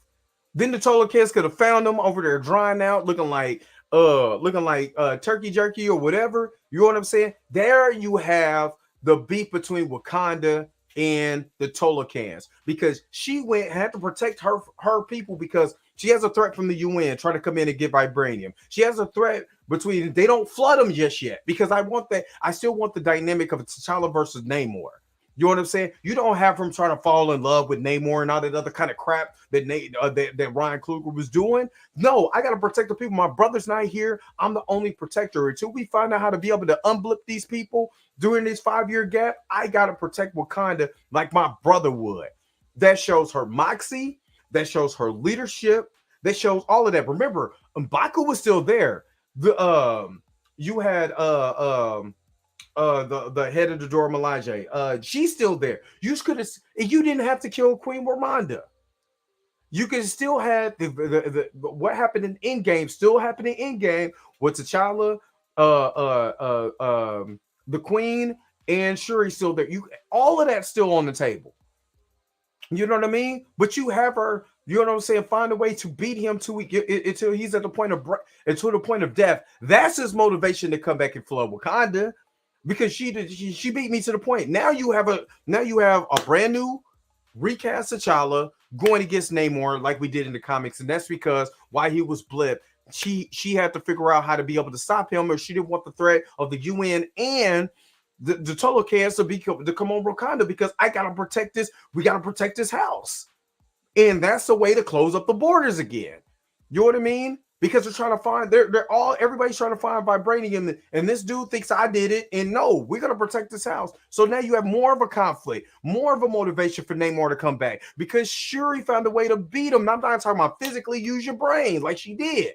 You know what I'm saying? She's drawing him out and all of this. So now let me go and figure out how to be able to let my brother know that this is what happened during this time, and we might have a threat. You know what I'm saying? That's even bigger. So we're gonna have to shut these borders again.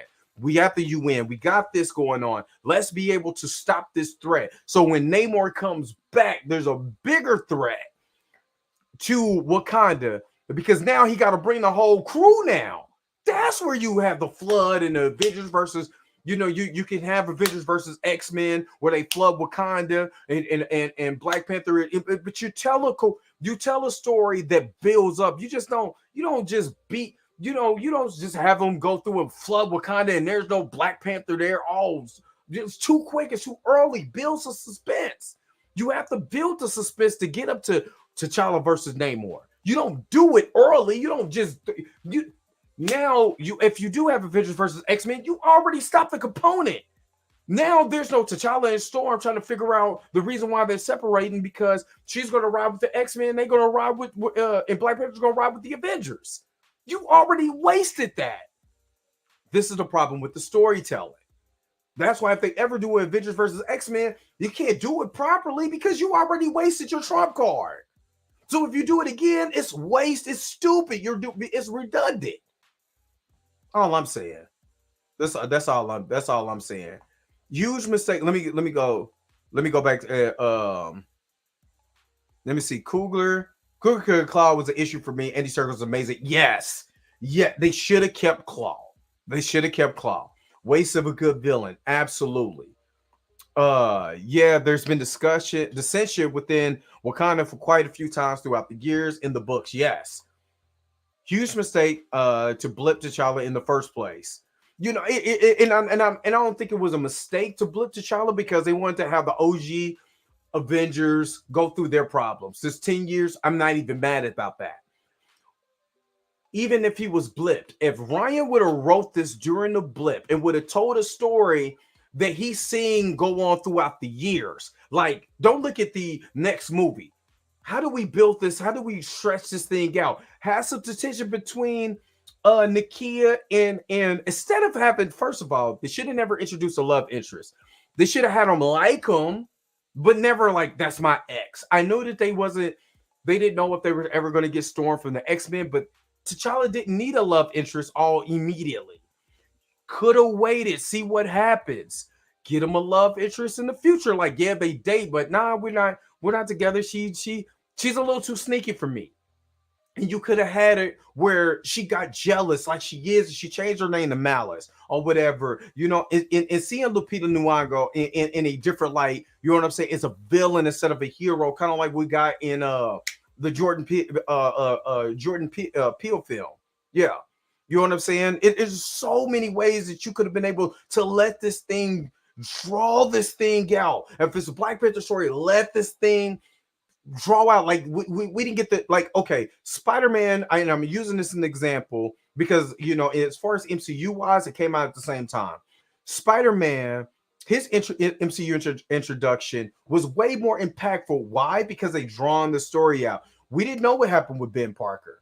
Instead of Ben Parker taking the L, it was May who took the L, who died.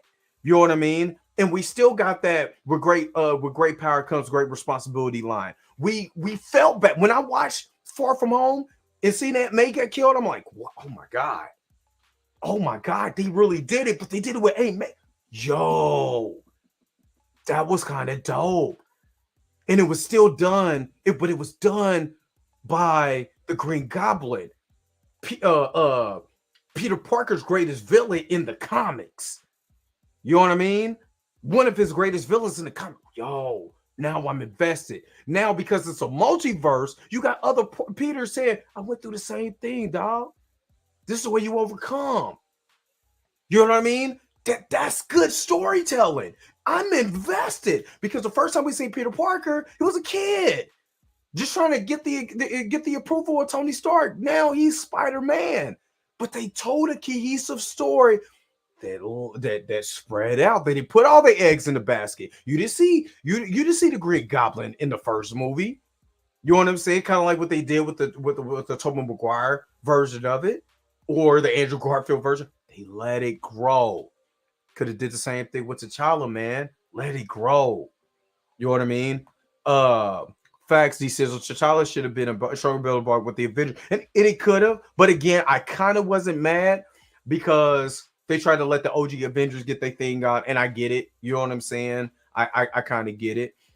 See how we can come up with all these ideas in a route they could have gone. I don't understand why this is so hard for that team to imagine. And I don't either. I don't either.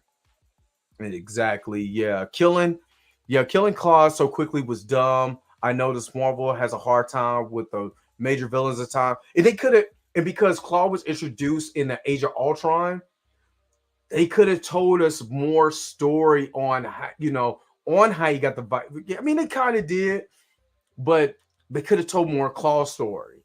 You know what I mean? Nakia being T'Challa's love interest always was icky to me. Yeah, that was a problem for me. Monica Lynn could have been his love interest. Keep Nakia as a salty ex. Yeah, just she's salty. Instead of in the simple fact that he had a love interest in the first place always bothered me. So when we're start talking, and I'm gonna go back to Eve here. Yes, I'm gonna add it to the stream. We start talking about Eve Ewing. Eve has to take these things and I don't know if Eve is pro recast T'Challa or not. a lot of that doesn't even bother me if she is or not. But if hold on, is this her talking about the Black Panther run? Yeah. So let me go to this real quick, and then I'm gonna let you guys go. They fire me, Hey, or until they fire me, or until I will say, I think. Oh, let me go back a little bit. Say, y'all wanted to get me on this interview some time ago, and I said, I promise you, if we can wait till after mid-January, there will be a big announcement that I will. That's right. That's right. So I that's delivered. right. I delivered, right? I delivered. yes. You delivered, because I was like, I told your assistant, I was like, well, let's wait until right after. When's the announcement? She's like, it's on this date. I was like, all right, let's schedule it for that Friday. And she's like, all right. There you go. There you go. So I'm glad I delivered on a relevant announcement. So also keeping with the theme of mentorship, there's this new character that your predecessor created called Tosin Aduye. Any plans for who hates T'Challa? Any plans of having T'Challa and somehow mentor this new Wakandan hero? Okay, what can I say about this? So here's what I'm going to say. I am very glad for the creation of Tosin, because I think, so I talked earlier about my process, right? And that what is the key question for me? So for me, one of the key questions is building out Wakanda, right? Like Wakanda outside of the throne room, Wakanda outside of the Golden City, Wakanda outside of the royal family. I think that many of us, when we first saw Black Panther, were like, I just want more of this world. But I was like, what is the street food, right? Like, what is the card game? And even though I get that, I get what she says. She wants to create more of this world of Wakanda. And this is with the part of the interview I wanted to get to. The other part of that is that where does T'Challa fit in this world? If you start talking about the street food or whatever and this and the other, then also you have to say, what is the tension between the people of Wakanda? What is the problem? Because it's like in America, right? And I'm with you, Chill. I'm definitely with you. It's crazy because Tosin is an amazing idea for a character. Especially someone who is has the powers that he has the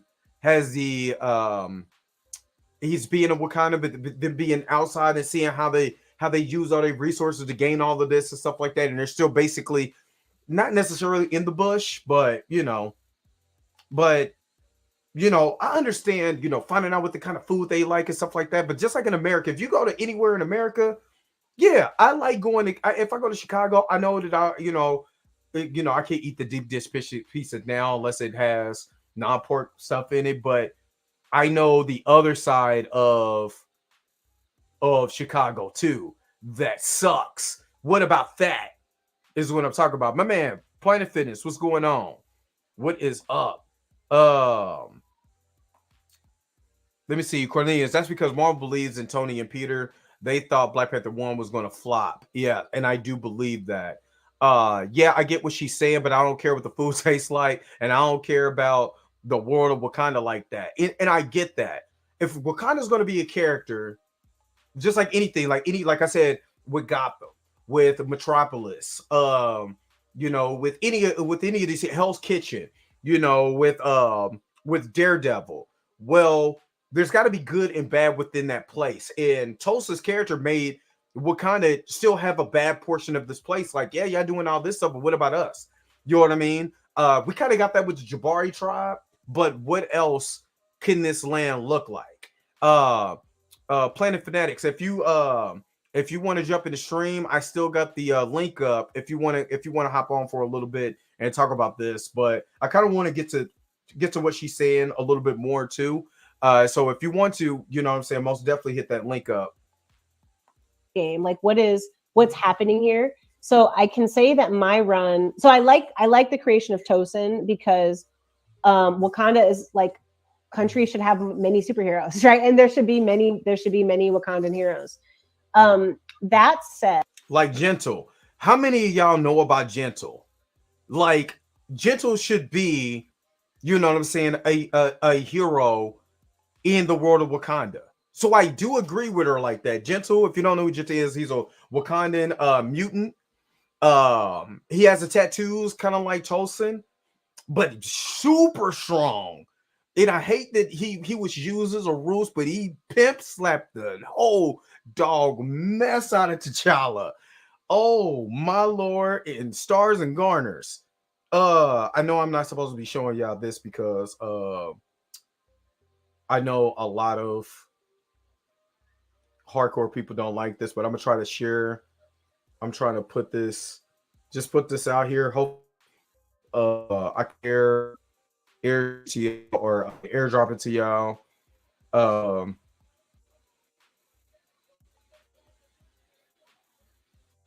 on, get it up there. All right, I'm gonna share this with y'all. Please get me in trouble. Let me just share this with y'all real quick. But this is, oh god. But this is from Read Comments Online. This is because I have the physical copies, but I'm not gonna lie. This is how I read, so I don't jack up my physical copies because I got sweaty palms.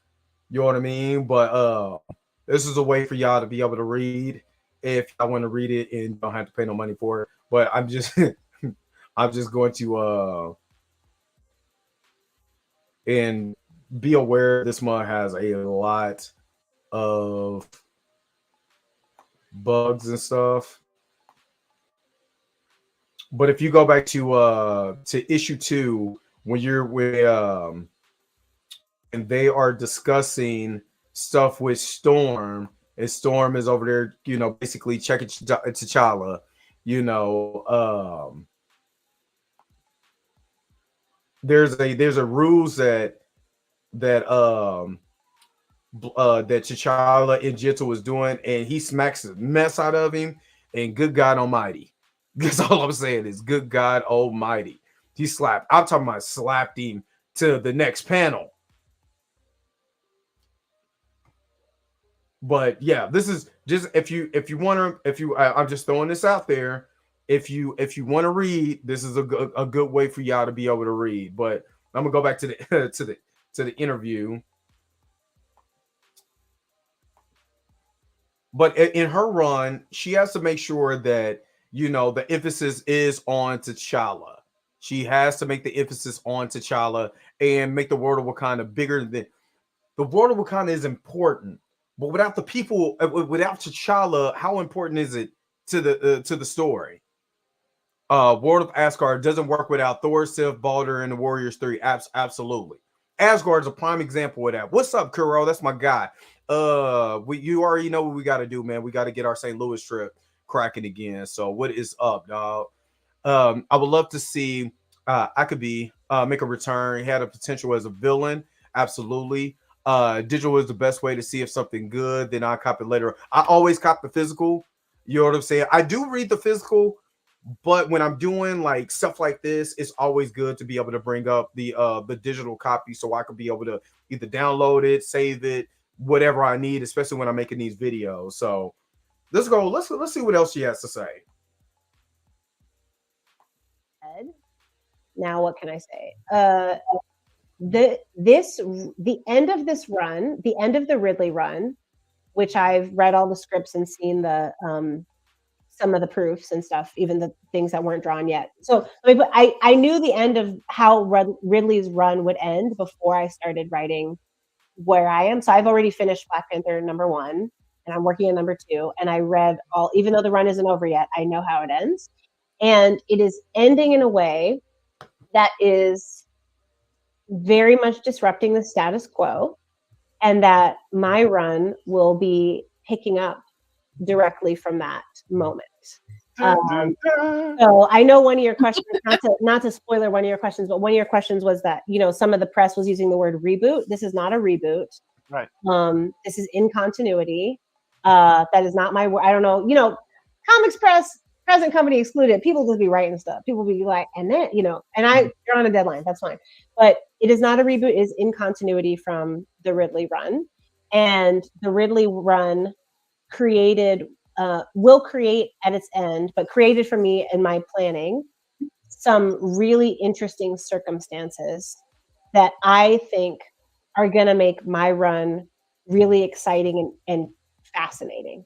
And so if you know anything about Ridley's run, hold on, let me get to pulling up Ridley's run. Hold on, wait a minute.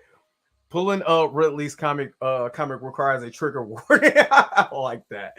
My ad blocker got to be on while I'm on it. Yes, it pop up like a mug, dog. I gotta go. Have a good night. All right, Shoe Life Fire reviews, and make sure if you guys really like shoe reviews, make sure you go to Shoe Life Fire reviews. Check her out. She is amazing on her channel. You know what I mean? So if you like shoes, if you're a shoe fanatic, man, that's a perfect page to go to. She does shoe reviews, reps, and retail too. So check her out. Disrupting the status quo. I'm still trying to figure out what that means. Disrupting the status quo. I'm curious on that too. I'm not using interesting as a euphemism. I genuinely mean, like, I think that as a creator, one of the most interesting things you can do is create constraint. And so, for example, Outlawed, right? My Champions run is like, people under 21 now are not supposed to be superheroes, right? So the story of Outlawed and my run is really, how do each of the champions respond to this restriction differently? They're different characters with different backgrounds and different needs, so they're all going to respond differently. See, the only and again, what's going on? Why not disrupting the status quo? Note refuse to read. And then she takes over. I'm still gonna, because I'm buying it. It's part of my collection. Hold on, guys. Don't go nowhere. Hold on.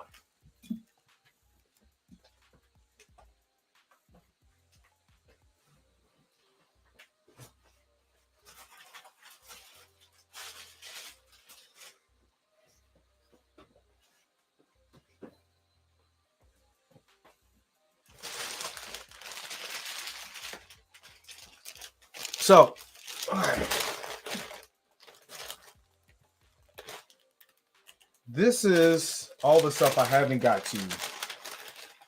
This is the reason why I said I pick them up and read them digitally.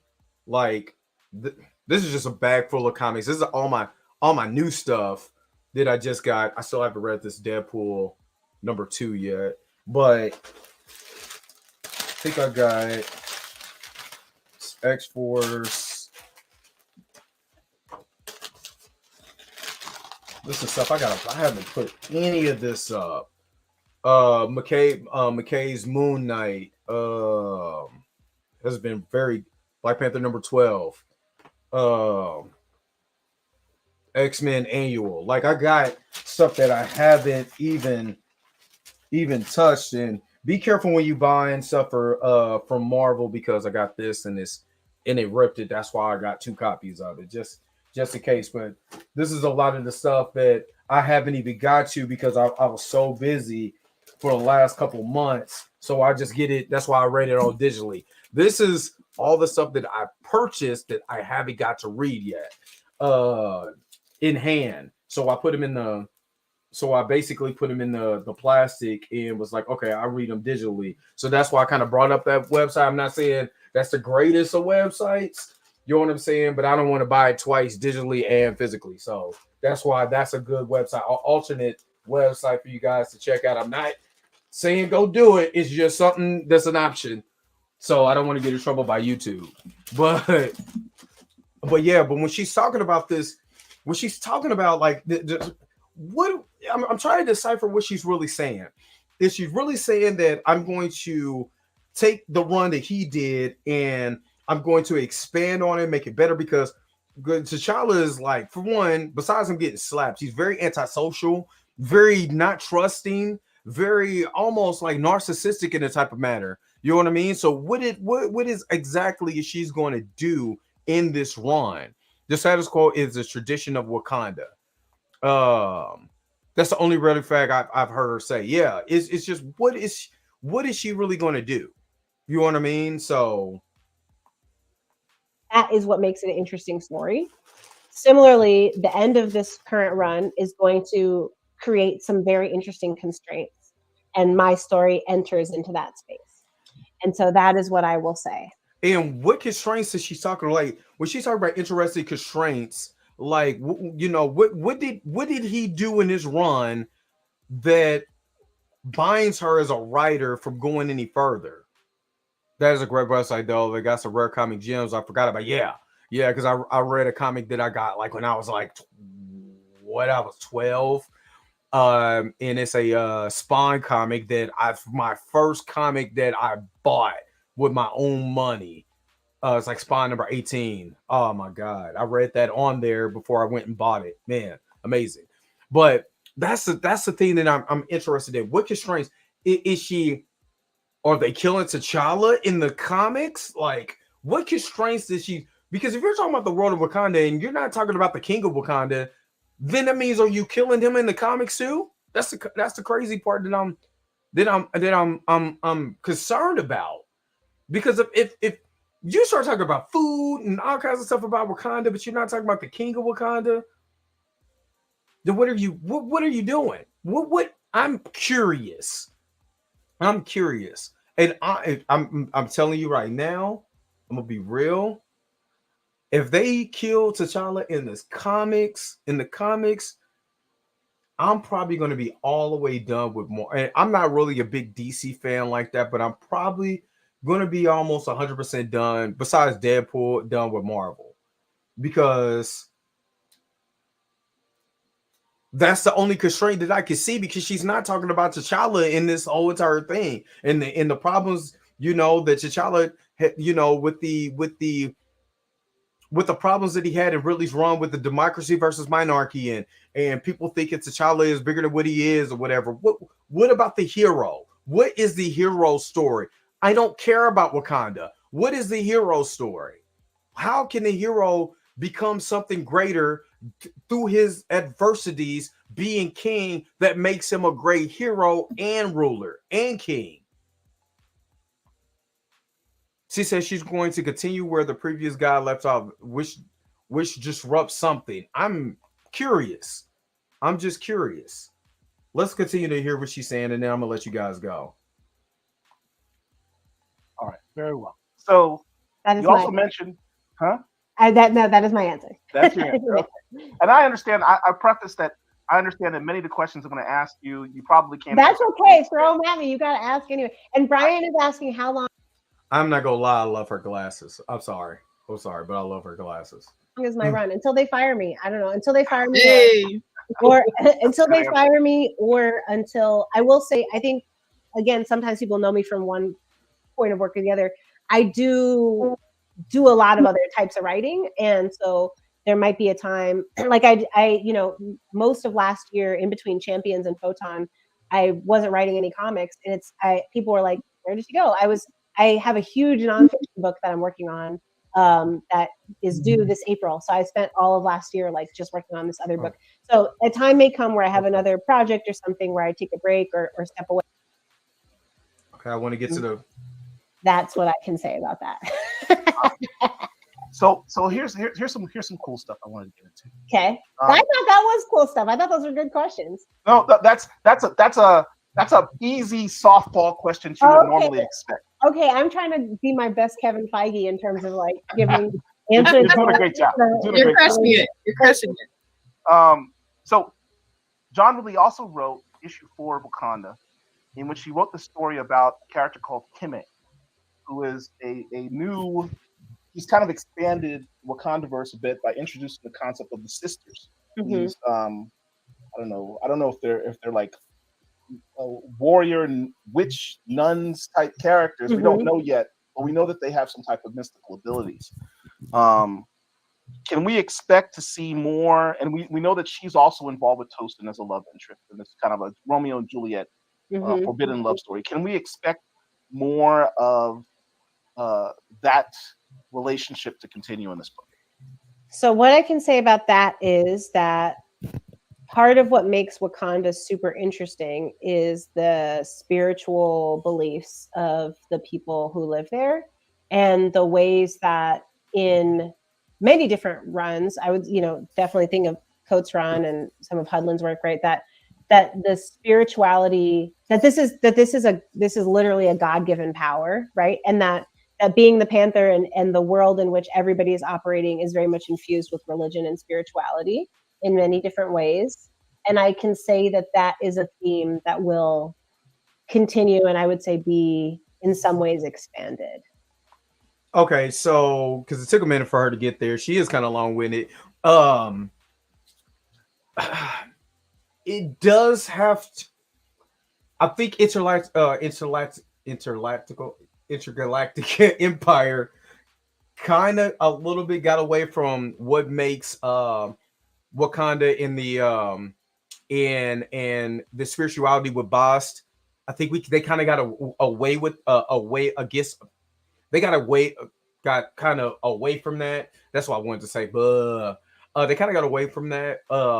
What made Priest's run and Hunlin's run special was because they delved in the realm of spirituality. They dwelled in the realm of like King of the Dead. You know what I'm saying? Boss rejected Shuri and different things like that, and the worship of the Panther goddess. You know what I mean? And then in the MCU they bring up Boss and Segment, but then you have the world of Egypt that doesn't have in Moon Knight that doesn't have Boss.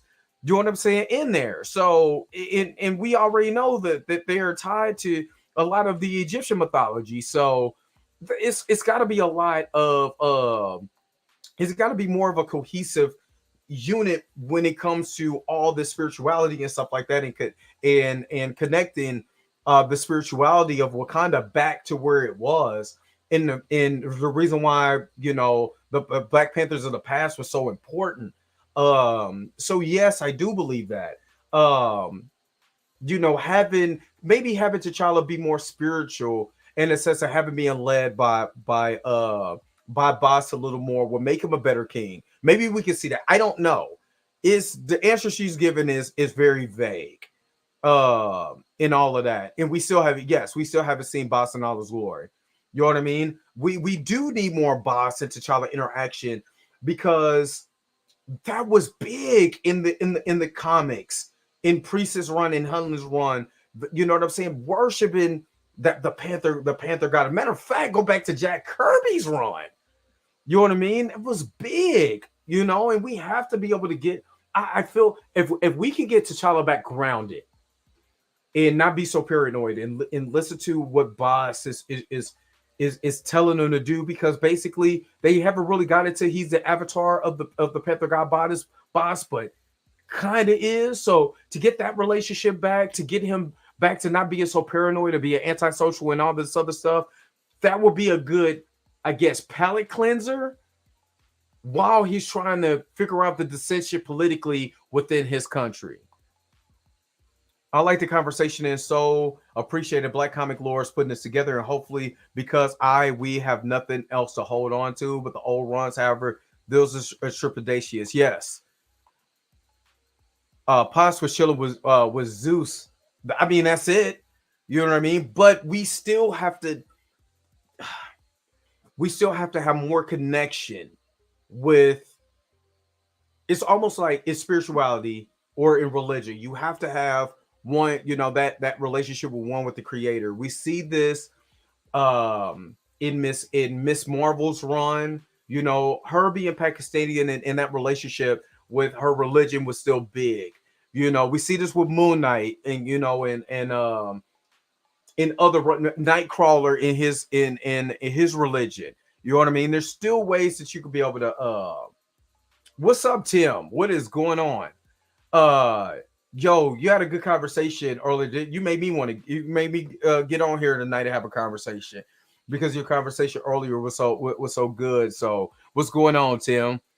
Uh, it's to me it still has to be something that connects Wakanda to T'Challa. That's what I'm saying. And the Panther Goddess boss is big in that. So where does that go to? How do we expand on that? I don't care about the food. I don't care about.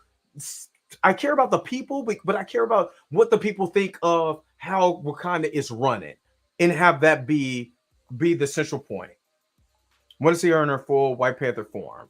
You know what I mean? I just, yes, most definitely, Tim. And I had a link to the channel, but I've been on for like the last couple hours, and I'm about to get off here soon. But most definitely, let's do something soon. Most definitely, all you guys, let's go, everybody, let's get on the channel and do something. The gods are in Marvel MCU. Don't know why they're not used more. Yes, and we see that in DC. So why not use them in Marvel more often? Let's get to a little bit more of what she's talking about, and then I'm gonna let you guys go. That's what I can say about that. I have to ask this question Yeah. because the Cult of Bast needs to know. And again, shout out to the Comic Lords for doing this. I'm gonna most definitely put them when I'm finished with this live. Make sure to tag them in this live. Like, share, subscribe to their channel. Also, see what these guys are doing. This is my first time on their channel, so I'm gonna make sure that I'm subscribed to their channel. Reach out to these brothers and sisters, man, and shout them out. So yeah. Ta-Nehisi Coates did a brilliant job putting the Black Panther and Storm back together in a very. Yes, he did. Oh yeah. Let's not forget that. Let's not forget that. And one thing the only thing that I hate about Ridley's run is one of the major things that I hate about his run is that they had T'Challa lying the storm after they done got back together, and you're showing all this love and all of this and all of that, and then you made him lying. You got him out here lying. Come on, y'all. Seriously. Yes, recast T'Challa. Yeah, but seriously, you had him lie in the storm after they had got back together. Dude, what are you doing? Oh my God. I'm sorry. This is one of my major complaints. Organic and real way. Mm-hmm. Basically, talking about their mess. Frankly, With each other. Go ahead. Go ahead. Hey, look, let me tell you about yourself, T'Challa. Oh, it was ugly. And he was like, yeah, I Mm-hmm. But he managed to get them in a good spot. Mm-hmm. Ridley put him in a place where that is apparently gone. Thank you. Ridley turned around and made this relationship that was starting to bud and starting to be beautiful again and stuff like that. And he totally kicked it down the toilet. And I don't understand why he did that. And I think that's one of the major problems that I had with this run is that you had an opportunity to grow this relationship, yet you had this man lying. You had him lying. Side note, the owner of the Black Comics Lords be throwing mad shade at pro recasters, but the rest of the gang, who's in that video is cool. I mean, he can do whatever he wants to. I mean, I'm gonna still stand on mine. You know what I mean? I'm gonna still stand on mine, and I have the evidence and stuff like that to back that up and why it's so important. But I mean, hey, you know what I'm saying? Do what you do, partner. You know what I'm saying? One thing about me is I don't really hate people that's anti-recast or anything like that. Being real with you, I have my stance. I have my opinion. They have their stance. They have their opinion. I'm over here. They're over there. That's fine. I could agree to disagree with anybody. Just don't come over here with sign language. Shame, insults, guilt, and the need to be right. Well, I'm going to tell you to go straight to hell. So that's the problem with that. Other than that, I don't have any problem with what people think and what people feel. You know what I mean? Because I have my own thoughts. You know what I'm saying? So, yeah, him and Paul go at it all the time. I think they're funny. So yeah, you know what I mean. I think it's cute. Half of the time, I think it's cute. You know what I mean? I like somebody that believes in what they believe so strongly, and then you have an opposing side that believes the other, and we could be able to have that conversation. But once you start insulting me, calling me stupid, no, I'm out. I'm out. Then I'm gonna get petty. Then that's what I get petty. Any opportunity is that going to be touched upon in your run? Their relationship, their current status, or So I'm thinking about how to. So let me clarify one thing.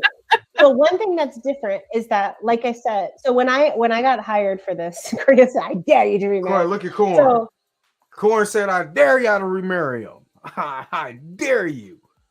You know what I mean? I dare y'all. The cult comments are the best. Yes, it is. Oh, that's hilarious. MT, and that's the MT gang. I'm going off to Tyler and Storm at this point. Every time they want to break them up, or they make T'Challa look like a piece of they're like a piece of crap. You know what I mean? when I got hired to do this, I said, "Well, how long do you want me to? How long? Like, am I pitching you 6 issues, 12 issues? And Will Moss was like, I don't know, how long you want to, like implicitly again. Like, Hold on, wait a minute. Wait a minute. Wait a minute. Did you hear what she just said? Let me see if I can. How much of that I could rewind?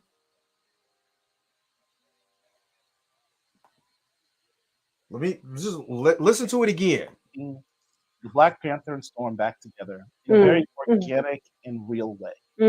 Basically talking about their mess. But I want y'all to listen to what she's saying. Frank with each other. Saying, "Look, let me tell you about yourself, T'Challa." Oh, it was ugly. And he was like, "Yeah, I was not good." But he managed to get them in a good spot. Ridley put them in a place where that is apparently gone. Any opportunity is that going to be touched upon in your run? Their relationship, their current status, or so I'm thinking about how to. So let me clarify one thing. So one thing that's different is that, like I said, so when I got hired for this, Chris, I dare you to remarry. So when I got hired to do this, I said, "Well, how long do you want me to, how long? Like, am I listen. 6 issues, 12 issues, And Will Moss was like, I don't know how. I don't. For one, if you have a direction for your comic, you hiring a comic creator, and you're saying that she's asking you, how long do you want me to run? We're doing a 6 issue. Do you want me to just do a, maybe 12 issue? You know what I'm saying? Run, which is basically 6 months of a run, right? See how it goes. And he said, I don't know. That means they have no direction for this character. That means they have no direction for this character. That within itself should be concerning. I'm going to tell you why. Because if you have a real direction with this character, Jonathan Hickman ain't going to get up. I don't know what you do. What you do. You know what I'm saying? Jason Aaron's ain't going to have a. You see what I mean? McKay is not going to have a. I don't know. You think Frank Miller, when DC went to Frank Miller, was like, hey, I want you to write Batman. You know what I'm saying? And Frank Miller said, well, how long you want me to run? They was like, yeah, I don't know. Let's do what you do. There is no direction for this franchise. There's no direction for this character. That's alarming. And for her to repeat it the way that she did already tells me she doesn't even understand the severity of how problematic that is. You see what I mean? If you want this to be a mainstay, if you want T'Challa to be back where he was, you know what I mean? Back when Ta-Nehisi Coates got it, back when Black Panther the movie came out, and back when Hunley was doing the run, when Priest was doing a run, to get him back where his A-list status is, you would have a complete direction of where you want this to go. To say, man, already is concerning me. That means you don't really care about this character. You want to push toys, you want to push merch. Black people, because the first movie made so much money, you already know the casual black fan just want to see a Black Panther shirt or whatever, and just pick up a Black Panther comic. But if there's no really no love or no direction or no meaningness to this character, and you're like, eh, that means you don't really care about this character, and that should be concerning as a fan. As a Black Panther fan, you should be concerned when you hear the new writer say, I don't know what they want me to do. Really, it should. I mean, she literally turned Scooby-Doo. You want to go here? I don't know, Raggy. What do you want to do? I don't know, Scoob. Maybe we'll watch the Velma show. That's what it sounds like. Yeah, it is what it is. I think he's 100% wrong, but that's his prerogative. Yeah. What? I don't know. Yes. I don't know means we will cancel a 12 unless the sales are impressive. MCU synergy. To me, it tells me you don't have a direction. Do what you do, and if we like it, cool. If we don't, you're going back in the trash heap. The rest of us. The Scooby-Doo Trey voice. I'm just saying, if you looking at this character, you know how important it is the Black Panther character is, and you like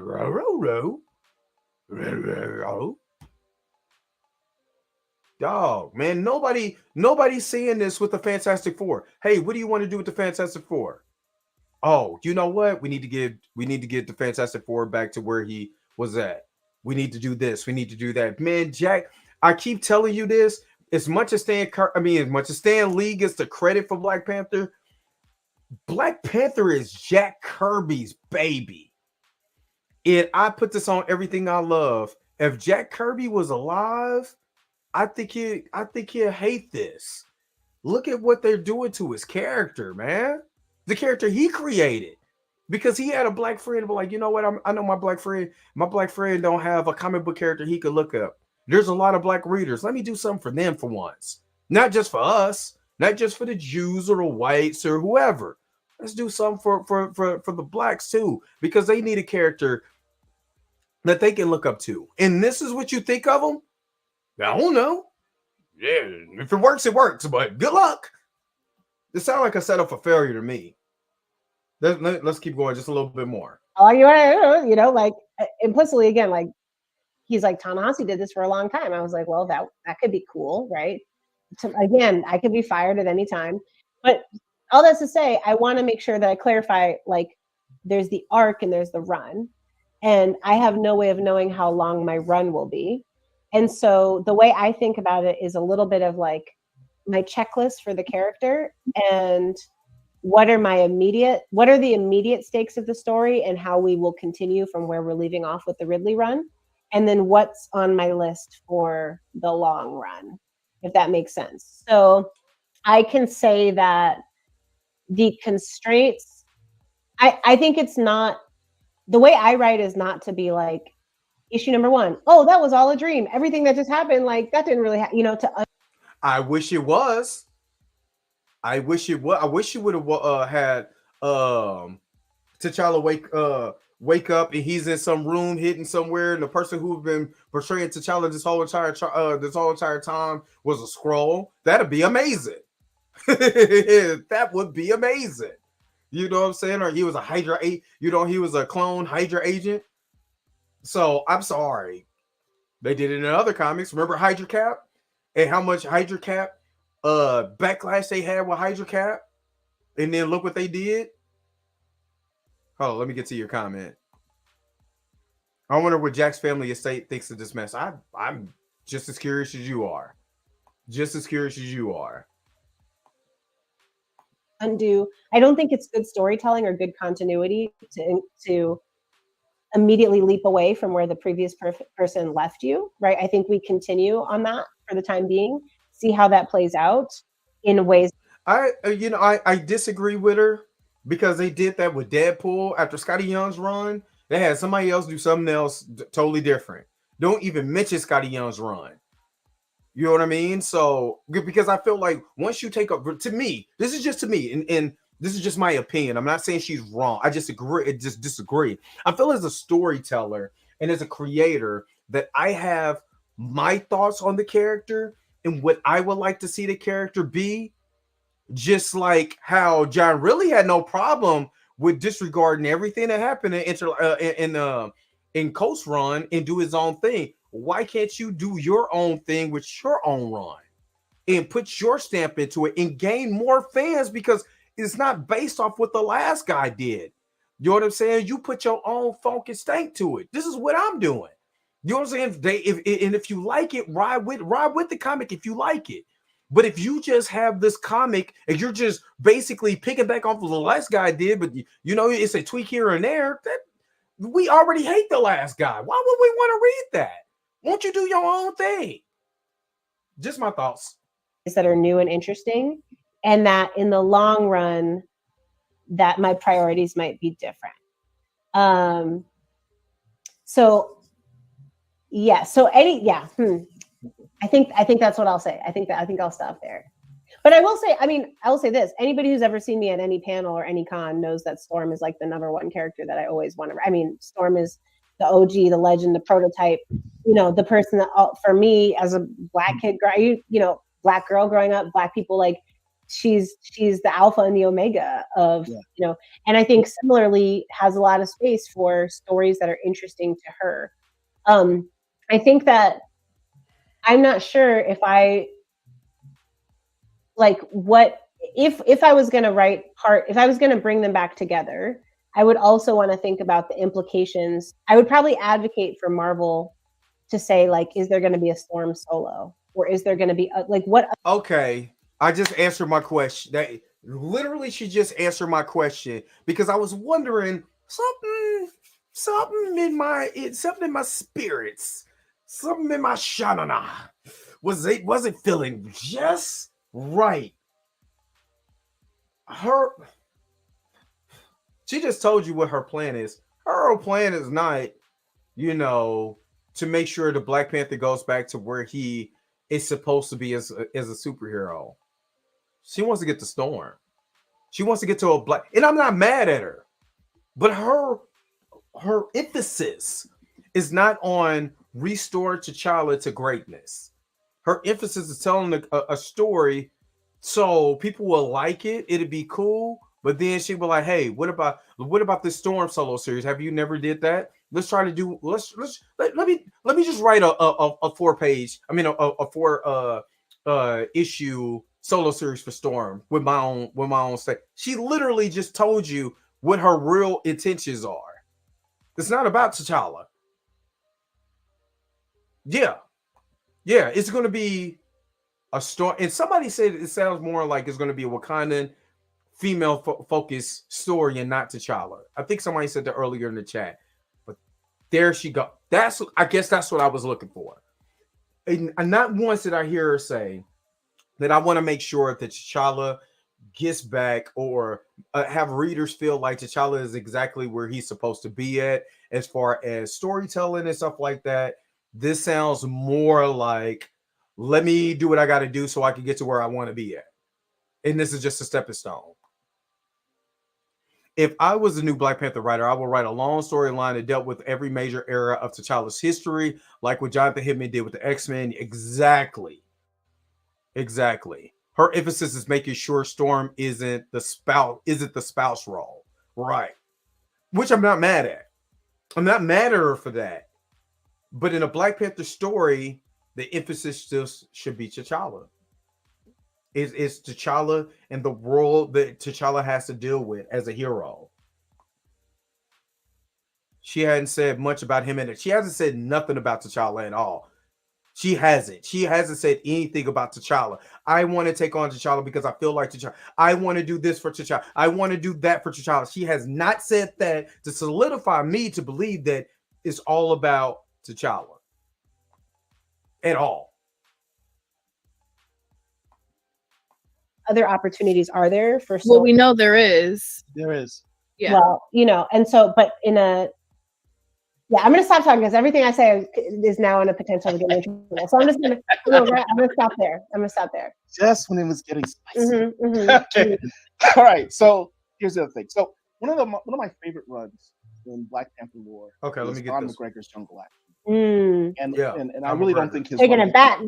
It doesn't. And take it and shout out to Don McGregor. He was the first Black comic writer you know, they took over with the Jungle Action Comics. So when you look at, hold on, when you look at these runs, matter of fact, I just got a new Black Panther comic too, Jungle Action comic, because I got sent the wrong one.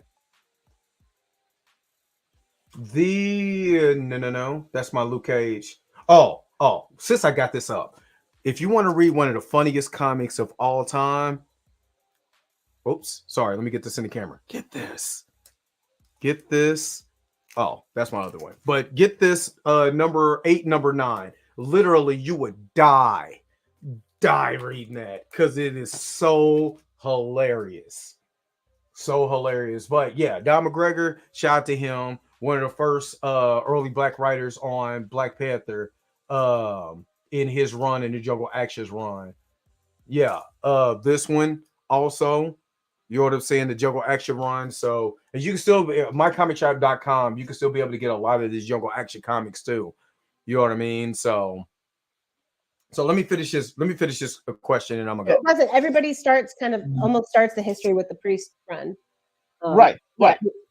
And people tend to skip over McGregor's run. And yeah, for building Wakanda, which Marvel clearly at this point is really doing a push towards building out the greater Wakanda.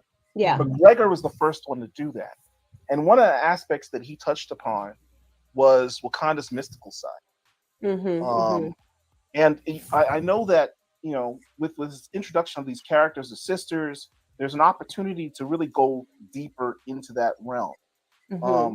One of the things you did in your Ironheart run, which I loved, was had Riri go to Wakanda and to chase after with Shuri and Silhouette, which, as an aside, my favorite team in the 90s was New Warriors. Yeah. So when I saw Silhouette, I screamed. Okay, I'm gonna be honest with you. I'm gonna end this right here. Again, I was looking for somebody to talk about more emphasis on the Black Panther, T'Challa.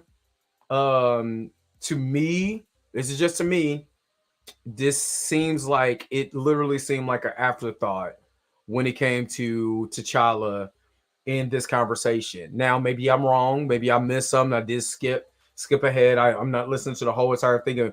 And tomorrow I'll listen to the whole podcast. But to me, I didn't hear any emphasis on T'Challa and what we need to do with T'Challa, bring it back T'Challa as a hero and stuff like that. What I did hear was a lot of emphasis about everybody else but him. And I have a problem with that. I have a problem with it. But I don't know about y'all, but I have a problem with that. But man, I really appreciate you guys hanging out with me. I really do. This was literally impromptu. I didn't even do an intro. I didn't do anything. I was just getting on. Let's chat. Shout out to Chillmonger, K-Dot, and everybody else who came in. Shout out to everybody who was on the live, who stayed the whole entire 2.5 hours on this too. I have to agree. Yeah, I mean, to you. As a matter of fact, let's before I go, let me do this because I feel I don't want to just go just yet without answering questions. If you guys want to answer questions or ask questions in the chat, and we talk about, I answer the questions or whatever. Let's give it about 10 more minutes and then we'll wrap this up. But that's not yours fault. Really is ruining it, and she just got the next job, and that's true. That's true. And I just feel like, I know it's so much that she can say, and so much she can't. Like, it's more that she can't say that she can say. But I guess for me, I was looking for, I want to make sure it's T'Challa. Let's look at T'Challa. I want to see about T'Challa. And that's not, I guess for me, if I was on a panel, I'm like, well, what about T'Challa? Because T'Challa is supposed to be the hero of the story, and everybody's a hero to this. Everybody else is the hero in here except for T'Challa. We've heard about, other characters and this, that, the other, but that's just like hearing Just like what I had a problem with Transformers, and Optimus Prime is the leader, but we're focused on everybody else except for Optimus Prime and the Autobots. You know what I mean? Like, I don't care about these human. I think that's the thing. I don't care about these human characters. In especially, I'm a Transformer fan. Hold up. I'm gonna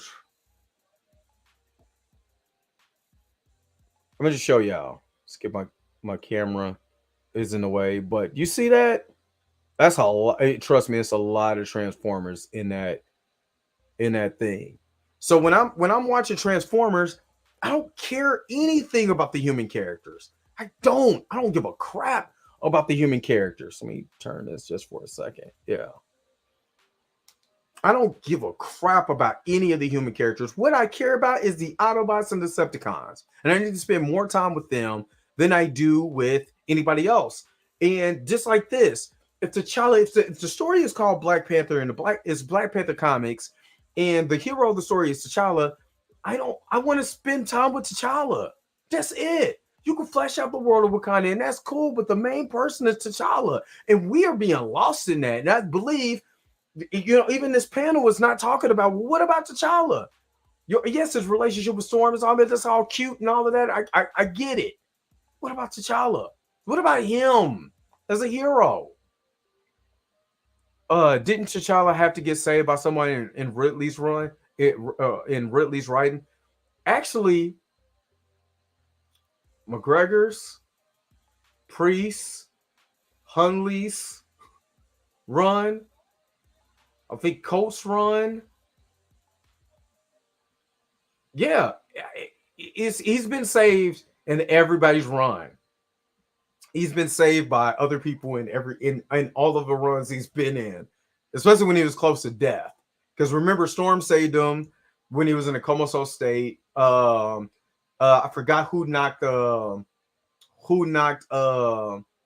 out of Killmonger's hands. And I want to say that's Hunley's run, or is that Priest run? It's been saved multiple times. Is all I'm saying. Been saved multiple times. All right, questions. Questions for me. You know what I'm saying? I'm going to watch The Last of Us. Oh yeah. Also, another announcement is that I got hit up by TMZ again. I'm reaching back out to him tomorrow to get back on the show. If you don't know, I was on TMZ as a guest commentator last month. Here's a good time to show y'all that clip. But sometimes I feel like he needs to pick his battles a little more carefully and just be a little more thoughtful, because this one, it seemed pointless. I think to me, he does want to do that, Fabian. I think it's because he has felt like that has happened to him with his last few comedy specials. Sure. So that's the He's been there. The platform that he's standing on now. Hey, I'm Dre from Kansas City, and with Dave Chappelle, honestly, Dave Chappelle has always went against the grain. And with this Eli thing, yeah, it's kind of weird, but if Dave Chappelle can't save you, nobody else can. So I just think we need to kind of give him a little bit of break. But I mean, Eli's a little socially awkward, but if Dave can't save you, no one can. So that might be, well, I mean, he is the richest man in the world, is, so yeah. I don't know how He'll much be okay. saving he needs. That room looked awesome, by the way. The Mortal Kombat game in the back. Do you see that? You like that? You saw yeah, those I was video very games? Jealous, yeah. Very All right, jealous. well, maybe sounds like Mike's coming Might over be your over. place. Yeah, where are you? And you see how much he wasn't even paying attention to what dude was saying. He was looking at my background. So yes, they did ask me. I tweeted it out earlier, and it's on my IG. They did ask me to come back onto the show. They asked me last Wednesday, and I didn't even get a notification from Skype. They hit me up through Skype, and I didn't get the notification. So they did ask me to come back on. So it looks like I'm going to be going back on TMZ again. Hopefully, you never know what might happen. Maybe this will be something that becomes reoccurring. You know what I'm saying? They did ask me afterwards, hey, man, we want you back on next month. So you never know what might happen in the future.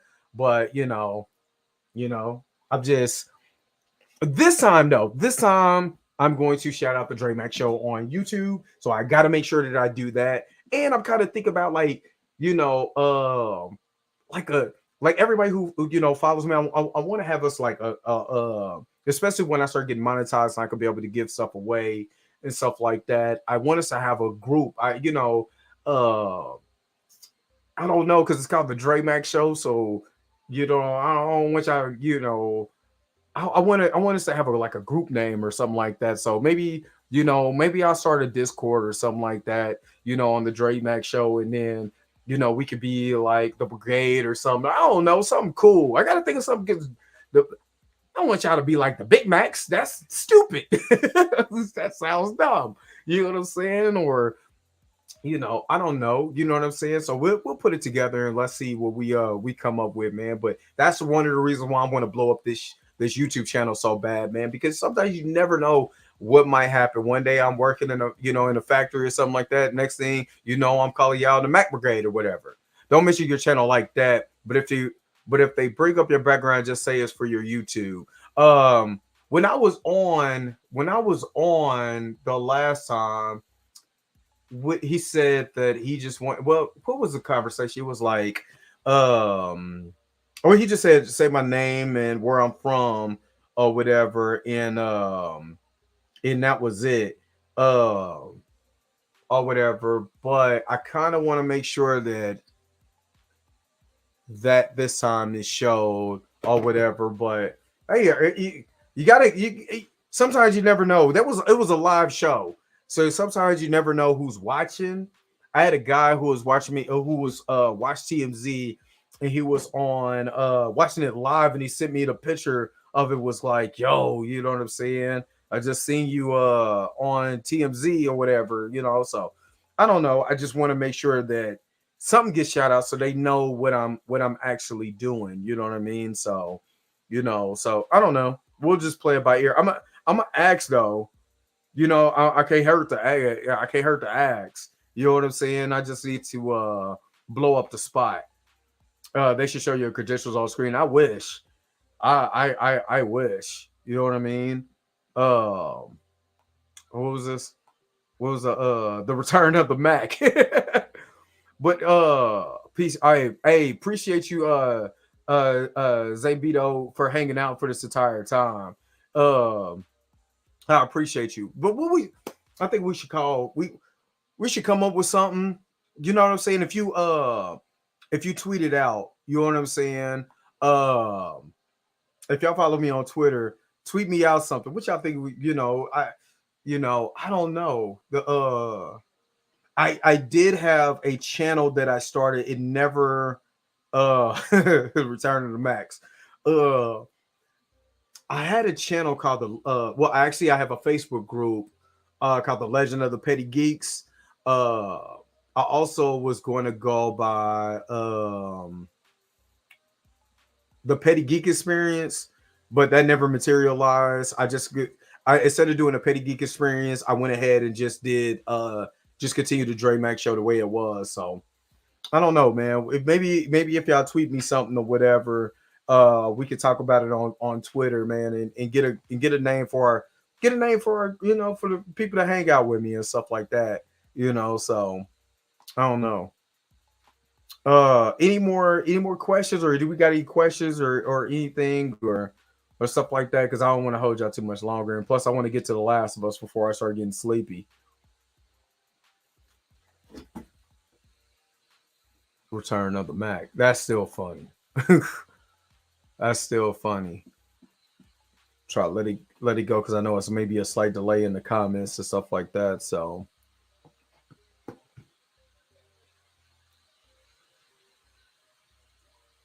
all right, so I don't see anything coming up, man. Let me get y'all up out of here. I'm gonna get out of here. I appreciate you guys for sticking around. This is the longest. I was just planning on just chatting with y'all. I didn't think about going into everything that I went into, man. But again, I appreciate you guys for hanging with me and stuff like that.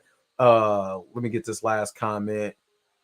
No questions. Yeah, no questions. All right, then D says, "Oh, I see y'all guys on tomorrow morning. If you're up or watch the replay, I am about to get out of here.